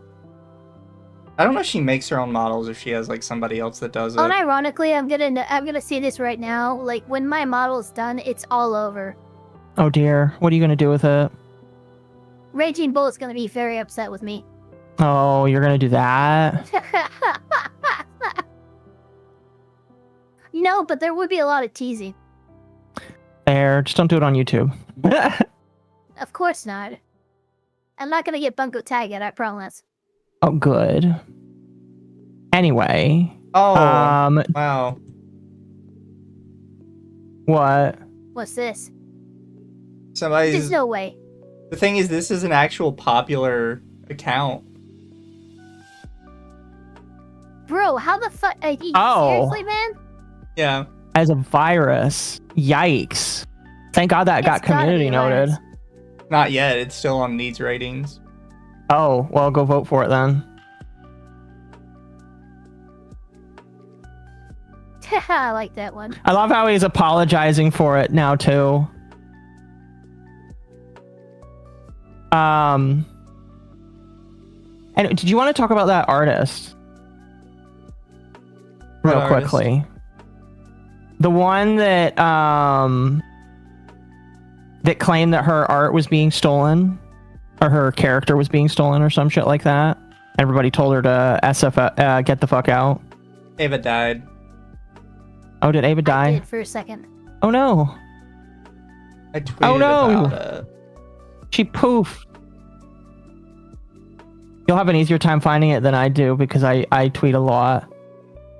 I don't tweet more than... I tweet once every 2 hours or so. Yeah.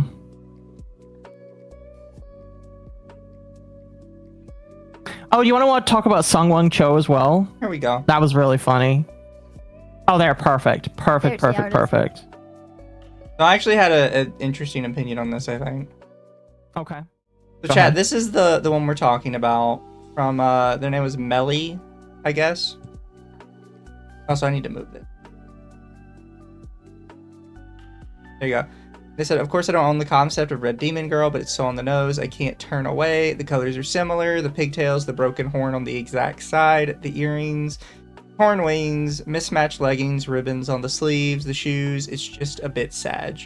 This was hers, and then you can kind of see the artist one down here on the bottom right.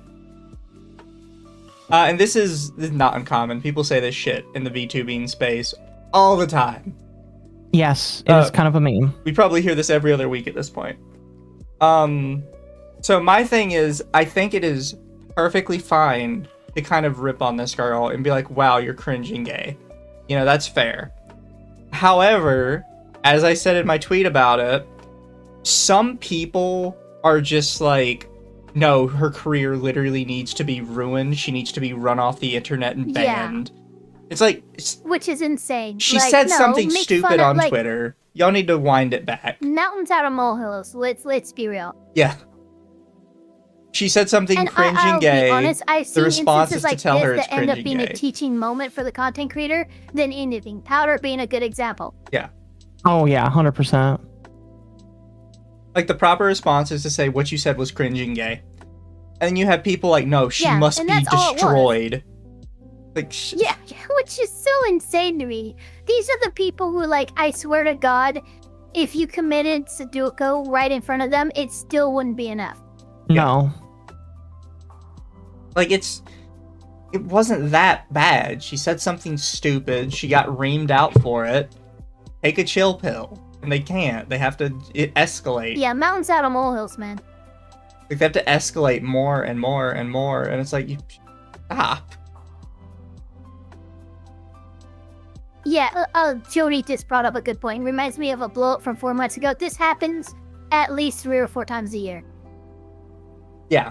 Oh, yeah, Chad, I know what you're talking about. I think this is as much of an ego thing as anything else, because it kind of comes from the place of acknowledging that there is similar inspiration and similar concepts out there makes them feel like their idea is less creative or less original. When that is technically the case. I mean, like, I have a lot of thoughts about things I like. Go after anybody if another red-headed elf VTuber comes out. Guess what? My design is very basic. It's not copied off of anybody, but it's something that I could see being used as a foundation for other VTubers, and I'm not going to lose my shit about it. Because you shouldn't. You really don't have a right to. No, it's not worth it. Yeah. It's just like, I know that there are other octopuses out there, but I don't care because... there are, in fact, many octopuses out there. Yeah, the only difference is that mine is the best. So, you know, I already acknowledge my superiority, so I don't need to get upsetty spaghetti at them. Yeah, Azahara is another good example of a basic design VTuber. And again, that's something I think should be easy. Rev, it's a freaking person with pigtails, glasses, and a black shirt. You could not get more simple. Mm-hmm. But yeah, I think I'm in the hot take area where, because I even said in my tweet, like, I already made fun of her on stream, which, by the way, I think she somehow found my stream because she has me blocked now. That's funny. Which, by the way, God, my stream was not about her and did not have her in the title or in the thumbnail or anything. I played No Man's Sky for 2 hours, and about like 30 or 40 minutes and then just, like, I was like, oh it. yeah, guys, this thing happened. Isn't that funny? And I moved on. I literally spent like 5 minutes on it. And I went to check her like a day after, and I was blocked, and I was like, okay. That is so fun. And you didn't mention her on Twitter before? No. What the fuck? Dude, she must have been. I think she has a block list, but I didn't like reply to her or anybody. It's just... It's so random. Dude. No, I think what happened is one of her followers might have watching your stream, saw you cover and went, "Oh my god, look at what this person did."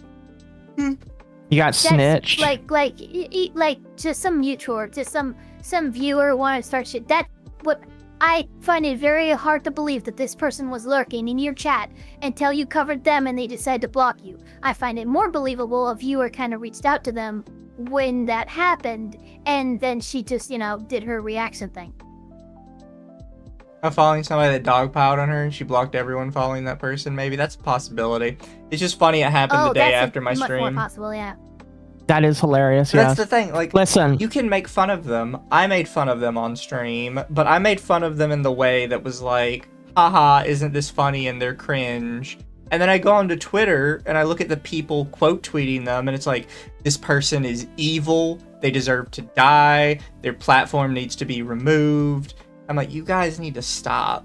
Like, happens way too often. I don't know what it is, but so many people advocate for that kind of shit, and I'm just like, dude, people are just hungry for blood sports right now. I don't know. I'm the vampire. They are. You guys are fucking bloodthirsty. I And swear. unironically, it upsets me because people look at me and they're like, wow, Mizu, you're so mean to people. It's like, have you seen what other people say? Exactly, especially normal viewers are saying. It's insane. I say just somebody's like, cringe. move on. You And say this they want to person die. wants them to be crucified, set on fire, and their fucking family's fortune distributed amongst the poor. Like, it's calm down. Yeah. no, seriously, it's insane because like I've seen people that say that Mizu's too much, and then I see what they say, and I'm like, you are a fucking moron. Yeah. I just don't understand it. Like I think I legitimately get brain damage when I try and internalize just how stupid some of these people are. It's just like, what the fuck are you saying? Yeah, like I'm sitting in here and I'm just like, I had one you person know, guys, on Twitter death threats are a unironically little say too I was too far. much, and then they said, I disagreed with somebody who happened to be Jewish, and they said doing that was anti-Semitic. So I'm like, and you think what I'm saying is over the line? You just accused me of being anti-Semitic because I disagreed with a Jew. Are you fucking kidding me? Was it rage? No, it wasn't.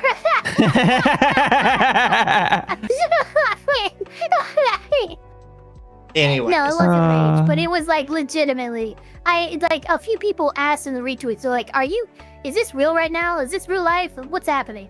Yeah. Anyways, yeah, there's not much to really talk about to this. Honestly, I think the people replying to her are kind of way worse than she is now. Because this, I would agree. This tweet is basically it. All she said. And I guess you could argue that she's trying to send hate to the artist. But she doesn't say it's like stolen or anything. She just says, oh, it looks really similar. Which, yeah, you're kind of gay and stupid, but he's really not trying to brigade anybody. I don't know. As far as we've seen, no. No, I wouldn't call this a brigade. I would call this like a pathetic little cry for attention. Yeah. But again, that's all it is. It doesn't justify calling for like the death of her firstborn. Yeah. No. Not yet.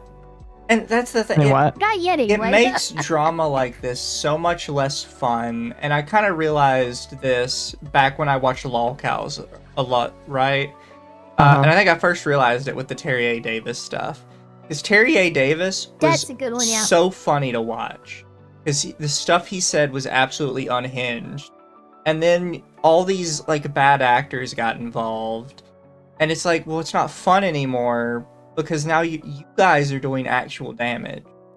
Like, it was funny when I could just watch it from a distance and kind of enjoy the natural craziness. But now you're, like, and intentionally trying to cause see damage. It was in a vacuum. Exactly. Because the problem with those types of people and the content they create is they always have to push the envelope. And then they push it to that point, they have to push more and more and more until, okay, now I used to like the content you did. I found it funny, but now I can see someone get hurt. Yeah. No, yeah. There's a lot of people that report on LOLcows, and it's just like, I appreciate that you're reporting on this guy, but I'm going to be like, there's some LOLcow reporters that I can't watch anymore because they went from just talking about these people to getting into the drama and becoming part of it. And it's just like, I didn't sign up to watch you so that I could see you interview this guy and call him a pedophile. I signed up to watch you because I actually just wanted to listen to somebody talk about this guy. And the fact that you're just like doing all this shit. It's one thing making videos and calling people out and then all of a sudden coming out and saying that you've reported these people to the authorities in real life. You pushed way too fucking far. What the hell? Yeah, and that's Yeah. kind of how I felt with this. Is I was like, this was it was fun to cover this the one time I did it on stream, and I was like, haha, cringy. And then I go to Twitter, and it's like it's not fun anymore because you're all taking it way too seriously. You're blowing it up into this big thing. You're being way worse than they are. Like it's not fun when you start doing that, because then I have to sit here and I have to be on their side and be like, no, you guys are way too unhinged. Yeah, it's far more annoying for us to end up coming to the defense of these people because you've decided, like a group of chickens, oh, there's blood on somebody else that specked them to death.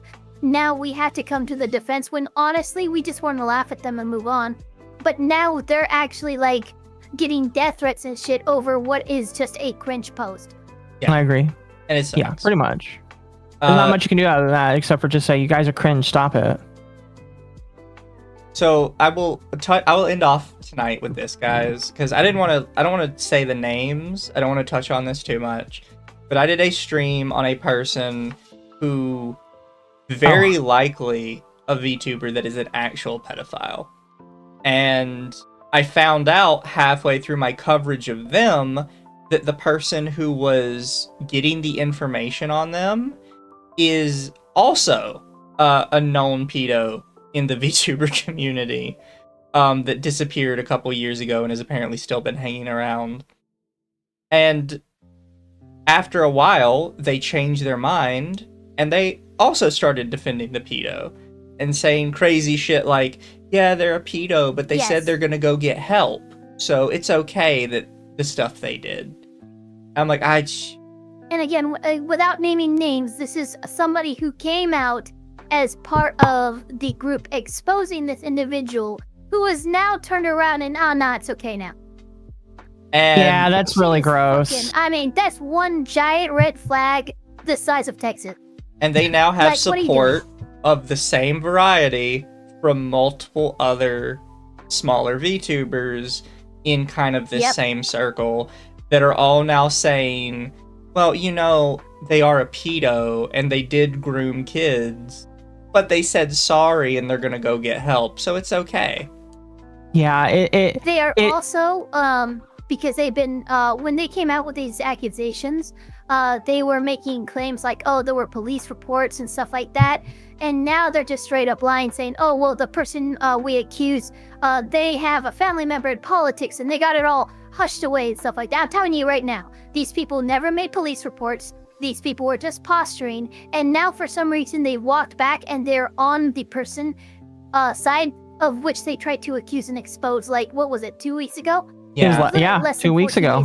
So it is insane how fast. Fucking wild. I'm gonna touch on all this on my channel again later this week, but I didn't want to mention names tonight because I want to be in a space where I can just say I genuinely believe these people are pedophiles and not have to necessarily answer for that, because to a court or something and be like, we're not naming names, we're just vague. Saying this is what happened. And then later this week I will have a much more this is a measured take. This is a legally safe pedo accusation. Yeah, exactly. So like, we all know it's true, but we're not I'm not spending the time. We know who it's about, but we're not gonna name names. Yeah, so later this week I'll cover it on my own channel and I will say it in more proper terms, so there's no way it can actually get me in trouble for saying it. Yeah. But we appreciate you, Mizu, for doing that. The whole situation really upsets me because I've read through all of this stuff, and you have all these people that are pretending that they're protecting kids in like the VTuber space, and in reality they're trying to convince them to not talk to their parents, to not talk to trusted sources, to when somebody tells them that they have a folder full of abuse imagery, they're like, oh, well, make sure you delete it after you're done with it. Like, it's so depressing and upsetting. And when I call it out, people look at me like I'm fucking nuts. And I'm like, am I in crazy town? How are you not all seeing this? You are. Well, it's gross because, like, with these kinds of people, all they need is one of them to be a decent size to answer and wave away all of the issues with them, because that's what's happening right now. There is one person among them that is a decent of enough size that they're just waving away everything that has been seen, and they're pointing to other people and saying, oh, listen, that person's a little weird, that person's a little wonky, and it puts you in the situation where it's just like, I want to call this out, but you have to be careful, because if you're somebody that a couple people don't like, they'll just say, oh, obviously they're lying because everybody hates them, and it's just like, well, fuck. You're a pedophile, but I can't say anything because people believe your lies, and I hate it. You know what I mean? So it's just Yeah, it's Look, all I know is if I come across somebody I believe to be a pedophile, I will do the necessary investigation, and I guarantee you that person will not be online harming children for very much longer. But you guys will never, ever hear about it. Until after the fact. Content on that kind of stuff, maybe not even then. Fair enough. Not joking, because it's just such a inherent conflict of interest to monetize and create content off of that kind of stuff. If you're genuinely interested in protecting children, which again, this situation that happened 2 weeks ago involved real children, I had to talk to them. I had to explain to them what they had to do to actually make sure that this stuff was reported. And I know that the people who were in their corner before were fucking them up bad because they were petrified about telling their parents, even though that's the only way this report could ever see the desk of a law enforcement officer. Yeah. It just freaks me out because some of these people, like, you realize that some of these people are like close to other people, you know, and it's just like, what am I supposed to do with this? Yeah. How am I supposed to, like, because you can't really protect against that other than just saying, listen, this is this. And you just have to hope that they understand. And when they don't, it's just like, I don't know what to do except watch these people get degraded even more. It's really sad. It's extremely depressing. And again, I have been in a situation where it's just like, I wish I could say more about this. But unfortunately, because I'm a drama tuber, these people are just going to say, oh, the drama tuber is making up lies about me. And it's just like, well, fuck, I guess I can't talk about it because pedophiles are just going to, these pedophiles are going to do this and, you know, whatever. So it's frustrating, but there's nothing you can do about it, really. Or at least I can do about it. I'll let Mizu do it. Mizu's more likable in that fact. Apparently not. No, you don't think so? Fair enough. Nobody listens to me. You'll get there eventually, my man. One day. That's what's... Look, it's... Nobody's ever gonna listen to you. It's just, it'll become more apparent that they should after the fact. Trust me. Exactly. But I kind of wanted to, like, oh my God, maybe stop it there. If y'all are good. That sounds like a good place. Yeah. Yeah, we've been going for about 2 hours. I'm tired as shit. Yeah. But we'll see y'all guys later. I'll cover that later this week. I'm sure Occo has some stuff coming up. Yeah, I'm working on my new podcast. I'm editing and starting work on my Python class, so that'll be fun. And Ava? Nice. I am working on 2 things. My first episode of Content Court still, because I'm a perfectionist and this is my first actual scripted video, which is surprisingly more difficult than my just off-the-cuff videos. But I also have a reading of the Louisiana versus Roblox Corporation lawsuit coming out later this week. Oh, fun. Well, good luck. Y'all go over the anime men thing. I don't care. Oh, the Sungwon Cho guy? I don't care. No. There's a group called the Anime Men, and apparently they have like 4 million subs, and they're like the most touristy tourists ever. And here, I see. I'll look this up because somebody said that this is why they were popular. There they are. We ranked the first episodes of every year's most popular anime, 1961 to 2025. Basically, stuff that actually had good story got rated really low, like Gundam. And then stuff that had sexy women on the front got rated really high, like Gurren Lagann. Okay, so they're a fucking bunch of retards then. Yeah. And somebody was mentioning, well, it's really weird because there's some qualifiers with that title. We rated the first episode, and I can think of several iconic, like, freaking masterpieces of anime that the first episode fucking sucked. Yeah. So here's the thing, is this is kind of why they're actually popular. So they did these music videos. And apparently the music videos are actually very, very big. I think this is clickbait. For a specific reason, right? So first off, I don't think these look all that great, all said and done. But none of these are their music, right? So the property is not theirs. It's Dan. Here, I'll actually show it to chat really quick. I'm not going to play the music for obvious reasons. Yeah, that's Obviously. little weird. So why is that happening? The anime men mostly got popular off of these music videos that they do. So notice they do Dan Oshinoke music video. And it's got 40 million views. First off, the music is not theirs. The music is from Creepy Nuts. It's the actual song made for Dan. Okay, so they're not making ad revenue off of it then. Yeah. But notice how they're saying it, right? Dan Oshinoke music video. That's just straight up. The anime is Dan, the song is Oshinoke, and this is normally how you would write an official music video. So if you're searching, like, I want to listen to the Dan opening, so Dan, Oshinoke. Theirs is going to pop up in the search results as one of the top ones. Are they actually up there because it is a good music video, or are they actually up there because it is a highly popular anime with a highly popular song that people want to see, and they look like they are the official spot for it? Yeah, I see what you're saying. No, 100%. I wouldn't say it meets the standard legally, but like this very much feels like misrepresentation to me. But I'll also show And again, this. I'm not saying legally. I'm just saying like morally, ethically. It just I have to double check and make sure this is true. So notice what all is listed in here, right? The cosplay selection, the special thanks, the director and all that stuff. And then a link to the original video. This looks like they produced this shit. Yeah, so no, here's the other thing. So if you actually go to the actual listing, notice it says Vivo in the corner.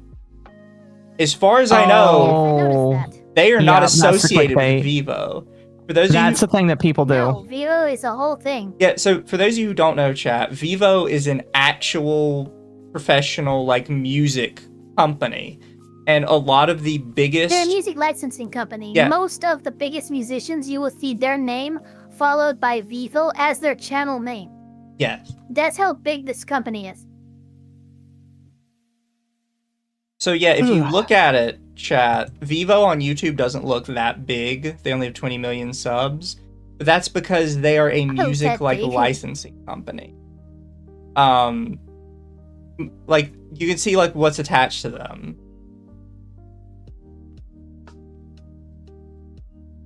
Like, if you are a big musician in any way, you are kind of associated with Vivo most of the time on YouTube.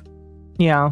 And here's the thing I will say. I know a lot of YouTubers. I know Call Me Kevin has done this before, where they will just put Vivo in their thumbnails, and they're like, oh, it actually helps out with SEO. And it's just like, yeah, but that's very misleading. And I don't think you should do that because YouTube could get mad at you and, like, suspend your channel for that. Yeah, so I'm going to look for this really quick. There is one video I saw of theirs that I think was so much worse.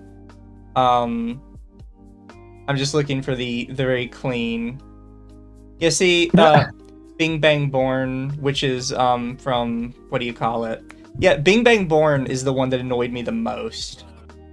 So this one comes from, I'm pretty sure, Call of the Night. I can't remember 100%. My big issue with this one is they put official music video in the title. And it's not? 100% it's not. Oh my god. Well, I mean, I just had to make sure. Like how, look, I know this is how these guys got popular, is like this kind of clickbait. All the fucking time. I know, but like, small YouTubers get struck down and copyright claimed by these companies. How the fuck is a channel with literally over 20 million subscribers getting away with this shit? how long has this video been up? Like, how many years has this video been a thing?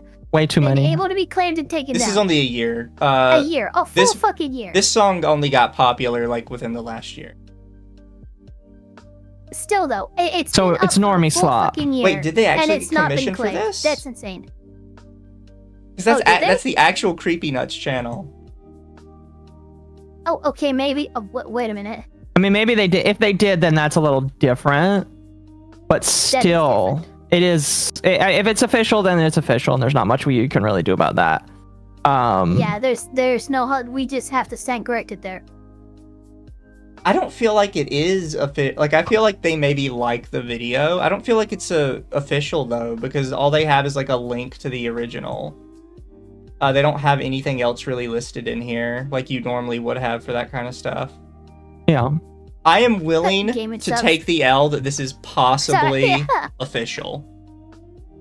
Probably Allegedly, commented just due to possibly. their size. That's also possible. I can see that happening. I know BB No Money has done that with several of like animated music videos that people will use his music on, and he'll comment on them and loves them, but they're not official because of that. Yeah. But here, like, you can tell that this is where they're getting all their views from. Because look at this. This is a classic clickbait video. 539,000 views. That's a lot. But the music video is 32 million. No, 30. Yeah. We're seeing. Like, looking through all of these, I see what's they're happening. normally Yeah. 100K to 200K, which I'm not saying those aren't big numbers. Those are big numbers. But then their Yeah. music videos are in the 32 million, the 40 million. I Well, saw I'm one sorry. that was Why are you 60 making million. Naruto look fat and fucking out of shape in that thumbnail on the bottom? Oh, I'm I know. about to slap somebody. This is just all Yeah. of them cosplaying. Like, you can see Don't it. be dissing my man Naruto like that. Oh, you meant this one. Yeah, This that one somehow look, got like a Naruto million and then views, Baki by the the Rock. way. It's like, fuck you. All clickbait aside, would this not count as Because Naruto transformative? sucks. Okay. We're not saying it doesn't count as transformative. First off, the problem is you 100% are getting claimed for this on YouTube, even if it is transformative. I get claimed for random song shit all the time. But it's also yeah, I do like too. they're not really invested in the community as much as they want to kind of put forth that they are. They're just No. using it as an aesthetic for the channel to make money. But how much money are they really making if they get claimed on all of their music As a hero brings videos? up a good Well, the point music here. videos This are just to entire get people channel into looks like what these. Mr. Beast did. This looks manufactured. The Yeah. thumbnails, the titles, it looks like a Mr. Beast-esque channel. And that's gross to me. Yeah, the thing is, the music videos are not actually here to make money. The music videos are here to get you to watch this other garbage. I see.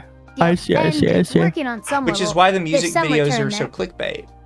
Tried reading all of One Piece in Yep. 24 hours. There's absolutely no way in hell that you could read all of One Piece in 24 hours. You couldn't do One that. book takes me like 20 or 30 minutes. And there's like 1,000 of them. They're COVID weebs. I don't even know if this channel like would have blown up during COVID. I really think it is just the music videos. Because nothing else on here gets any sort of views. Like, yeah, we keep scrolling down on the channel, and then we end up here to another music video. And they put the Vivo on Yeah, all we're of them. still which 3 is- years ago. This is still post-COVID. Yeah. B-Stars OP. Even their music videos don't do as well sometimes. Like, this one was 10 million, that was 18 million. The Dan one was like 32. And Dan is like Oh, what you're everybody's calling fixated them on. COVID? I thought you meant like the channel got big on COVID weaves and they COVID. started anime because of COVID. You know what? I can see that. If that's the case, then they really are normies. That's the problem with like a lot of VTubers as well. Is a lot of VTubers are What's their COVID oldest video weebs. there? How many years ago? 9 years. Gross.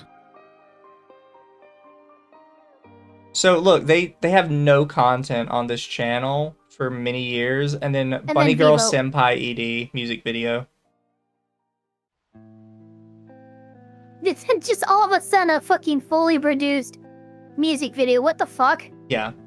That is such a red, like a few videos and then boom, Vivo. Are you kidding me? And look, even them, it didn't work as much. They got 3.8 million here, and then immediately dropped down to like the 40K, 20K, 19K. So then they drop another music video for another 3 million. They get some numbers again. Then they do the next music video. Yeah, come on, this is getting ridiculous. They are subsisting entirely off of these quote-unquote music videos. Reminds me of that van life girl. Yeah, I know who you're talking about.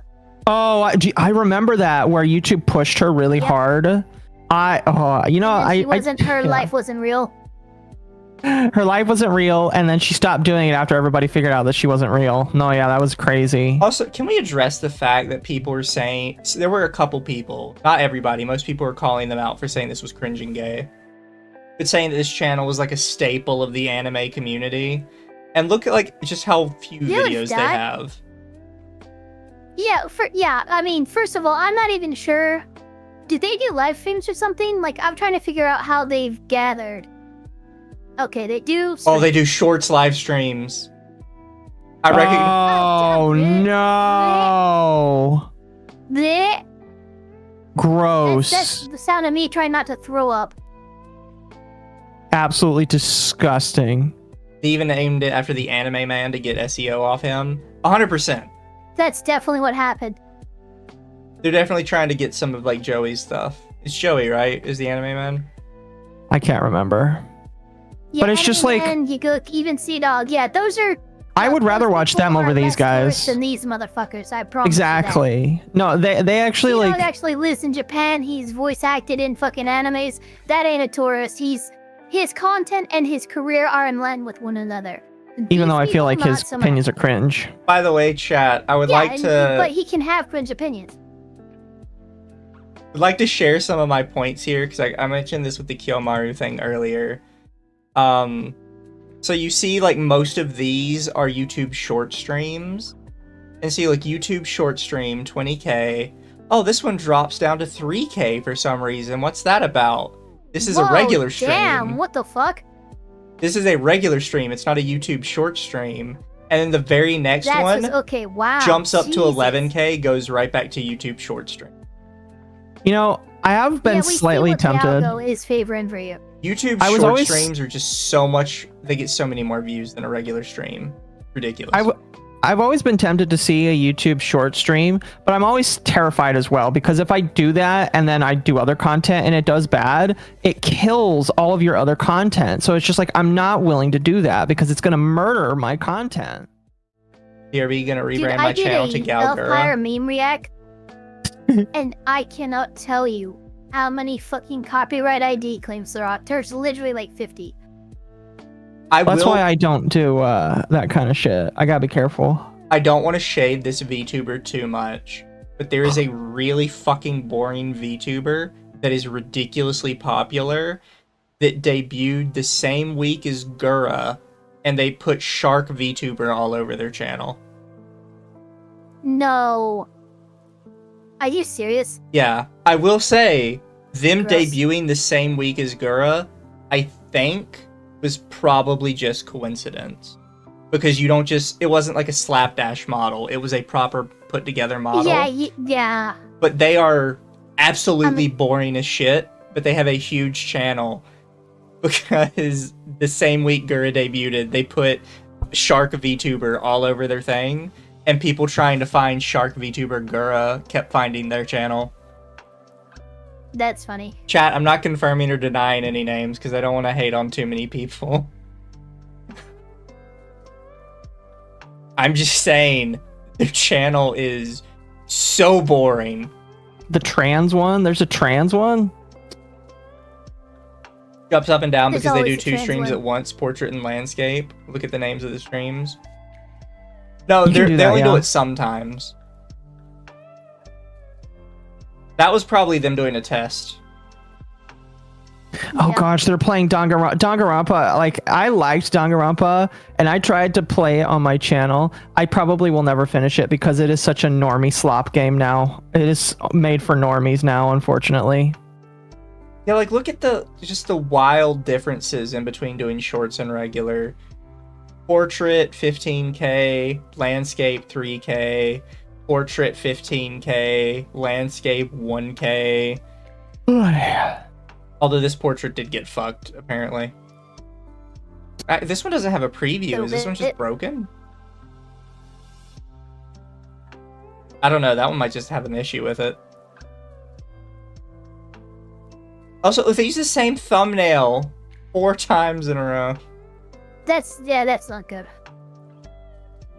Most of the time, they don't even do thumbnails, it looks like. No.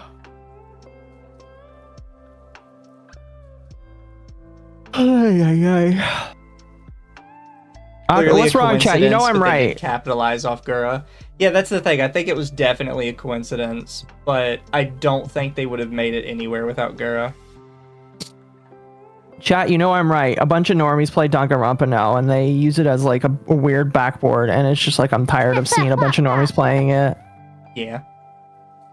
Especially since all those normies are like, oh, Danganronpa is problematic, and it's just like, shut up. I don't think it cheats the system, right? So here's the thing. Short streams get gangbusters. However, internally, YouTube counts shorts views differently. So that doesn't even help you towards getting partner. No. And even though, like, it's substantially more views short stream, each view is substantially less valuable. In terms of monetization, yes. Yeah, and I don't think the mass amount of views you can get from a short stream actually makes up for the difference.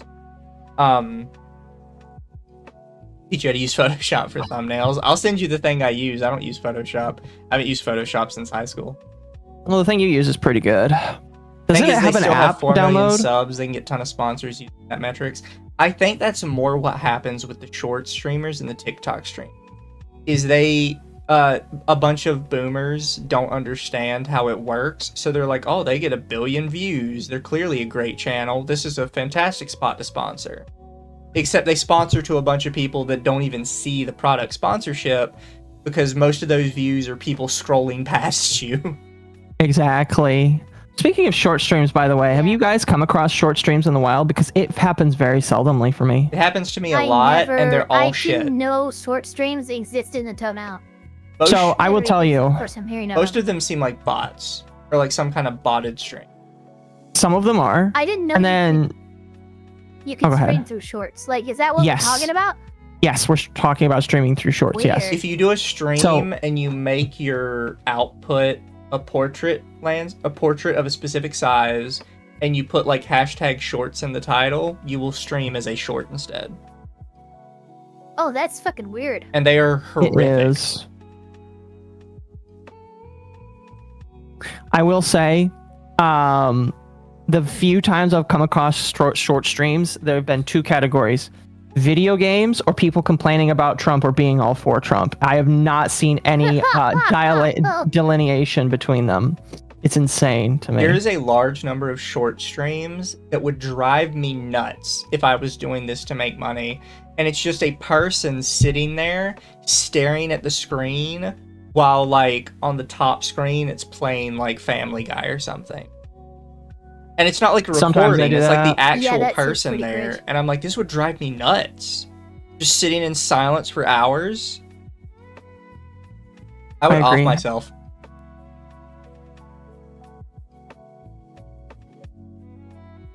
The only short streams I get is FaZe Bear playing violin. On the occasion, I think I have scrolled past that. I'm about to fall asleep. Oh, yeah. You have a good night, Ava. Here, I'll send the people away. Alright, hasta luego, muchachos. I am, chat. See a small See streamer? you later. I'm gonna send you all guys to Lumi.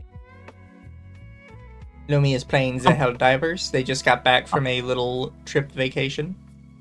Oh, but she's not a small streamer. You said you'd send it to somebody small. I am sending it to somebody. A friend. Before we go, actually. So Avenged earlier in the stream gave a 14-month membership. Thank you, Avenged. Wolfsbane sent 2 super chats for $2. This isn't counting Game Pass and other consoles, by the way, which I did read. And then the other one I didn't read. The indies won this year with Silksong and Expedition 33. And then Jack Riley for 10. Maybe it might be a difference between Avatar or OC and male or female. However, someone had a female OC that looked similar to a female OC of mine. We had a chuckle and moved on, which is the way to do it. Or be friends. Like, be like, oh, we're twinsies, you know? Like, don't. I had somebody. Oh, sorry. Go ahead. No, I'm just saying, like, don't turn it into a fight. Turn it into a friendship, No. if anything. I had somebody who literally was like trying to be a mom octopus as well. They were genuinely surprised to meet me, and I think I scared them away because like when they saw me like a couple weeks later, they just decided to stop streaming. And I didn't do nothing. I was just like, oh, this is cool. We can stream together, and then they disappeared. Yeah, That Occo's happens scary. sometimes. I am. People don't want to talk to me. I get ignored quite a lot by even my friends sometimes. But good night, chat. We'll see you guys tomorrow. I hope you guys that got Silksong enjoy it, or those of you that just want to do some watching people play it, go do that for a little bit. Don't forget, No Man's Sky has a new update that is completely free, and so does the First Descendant, which is First Descendant's a totally free game. And again, for those of you on a budget, I always recommend Humble Bundle. It's good, it's cheap, and you get all kinds of different games of different genres, so if you're trying to get into it, it's a good way to start. Humble Bundle, please sponsor me. One day, Mizu. I will one be day. your biggest shill, I swear to God. Anyways, night everybody. Good night, everybody.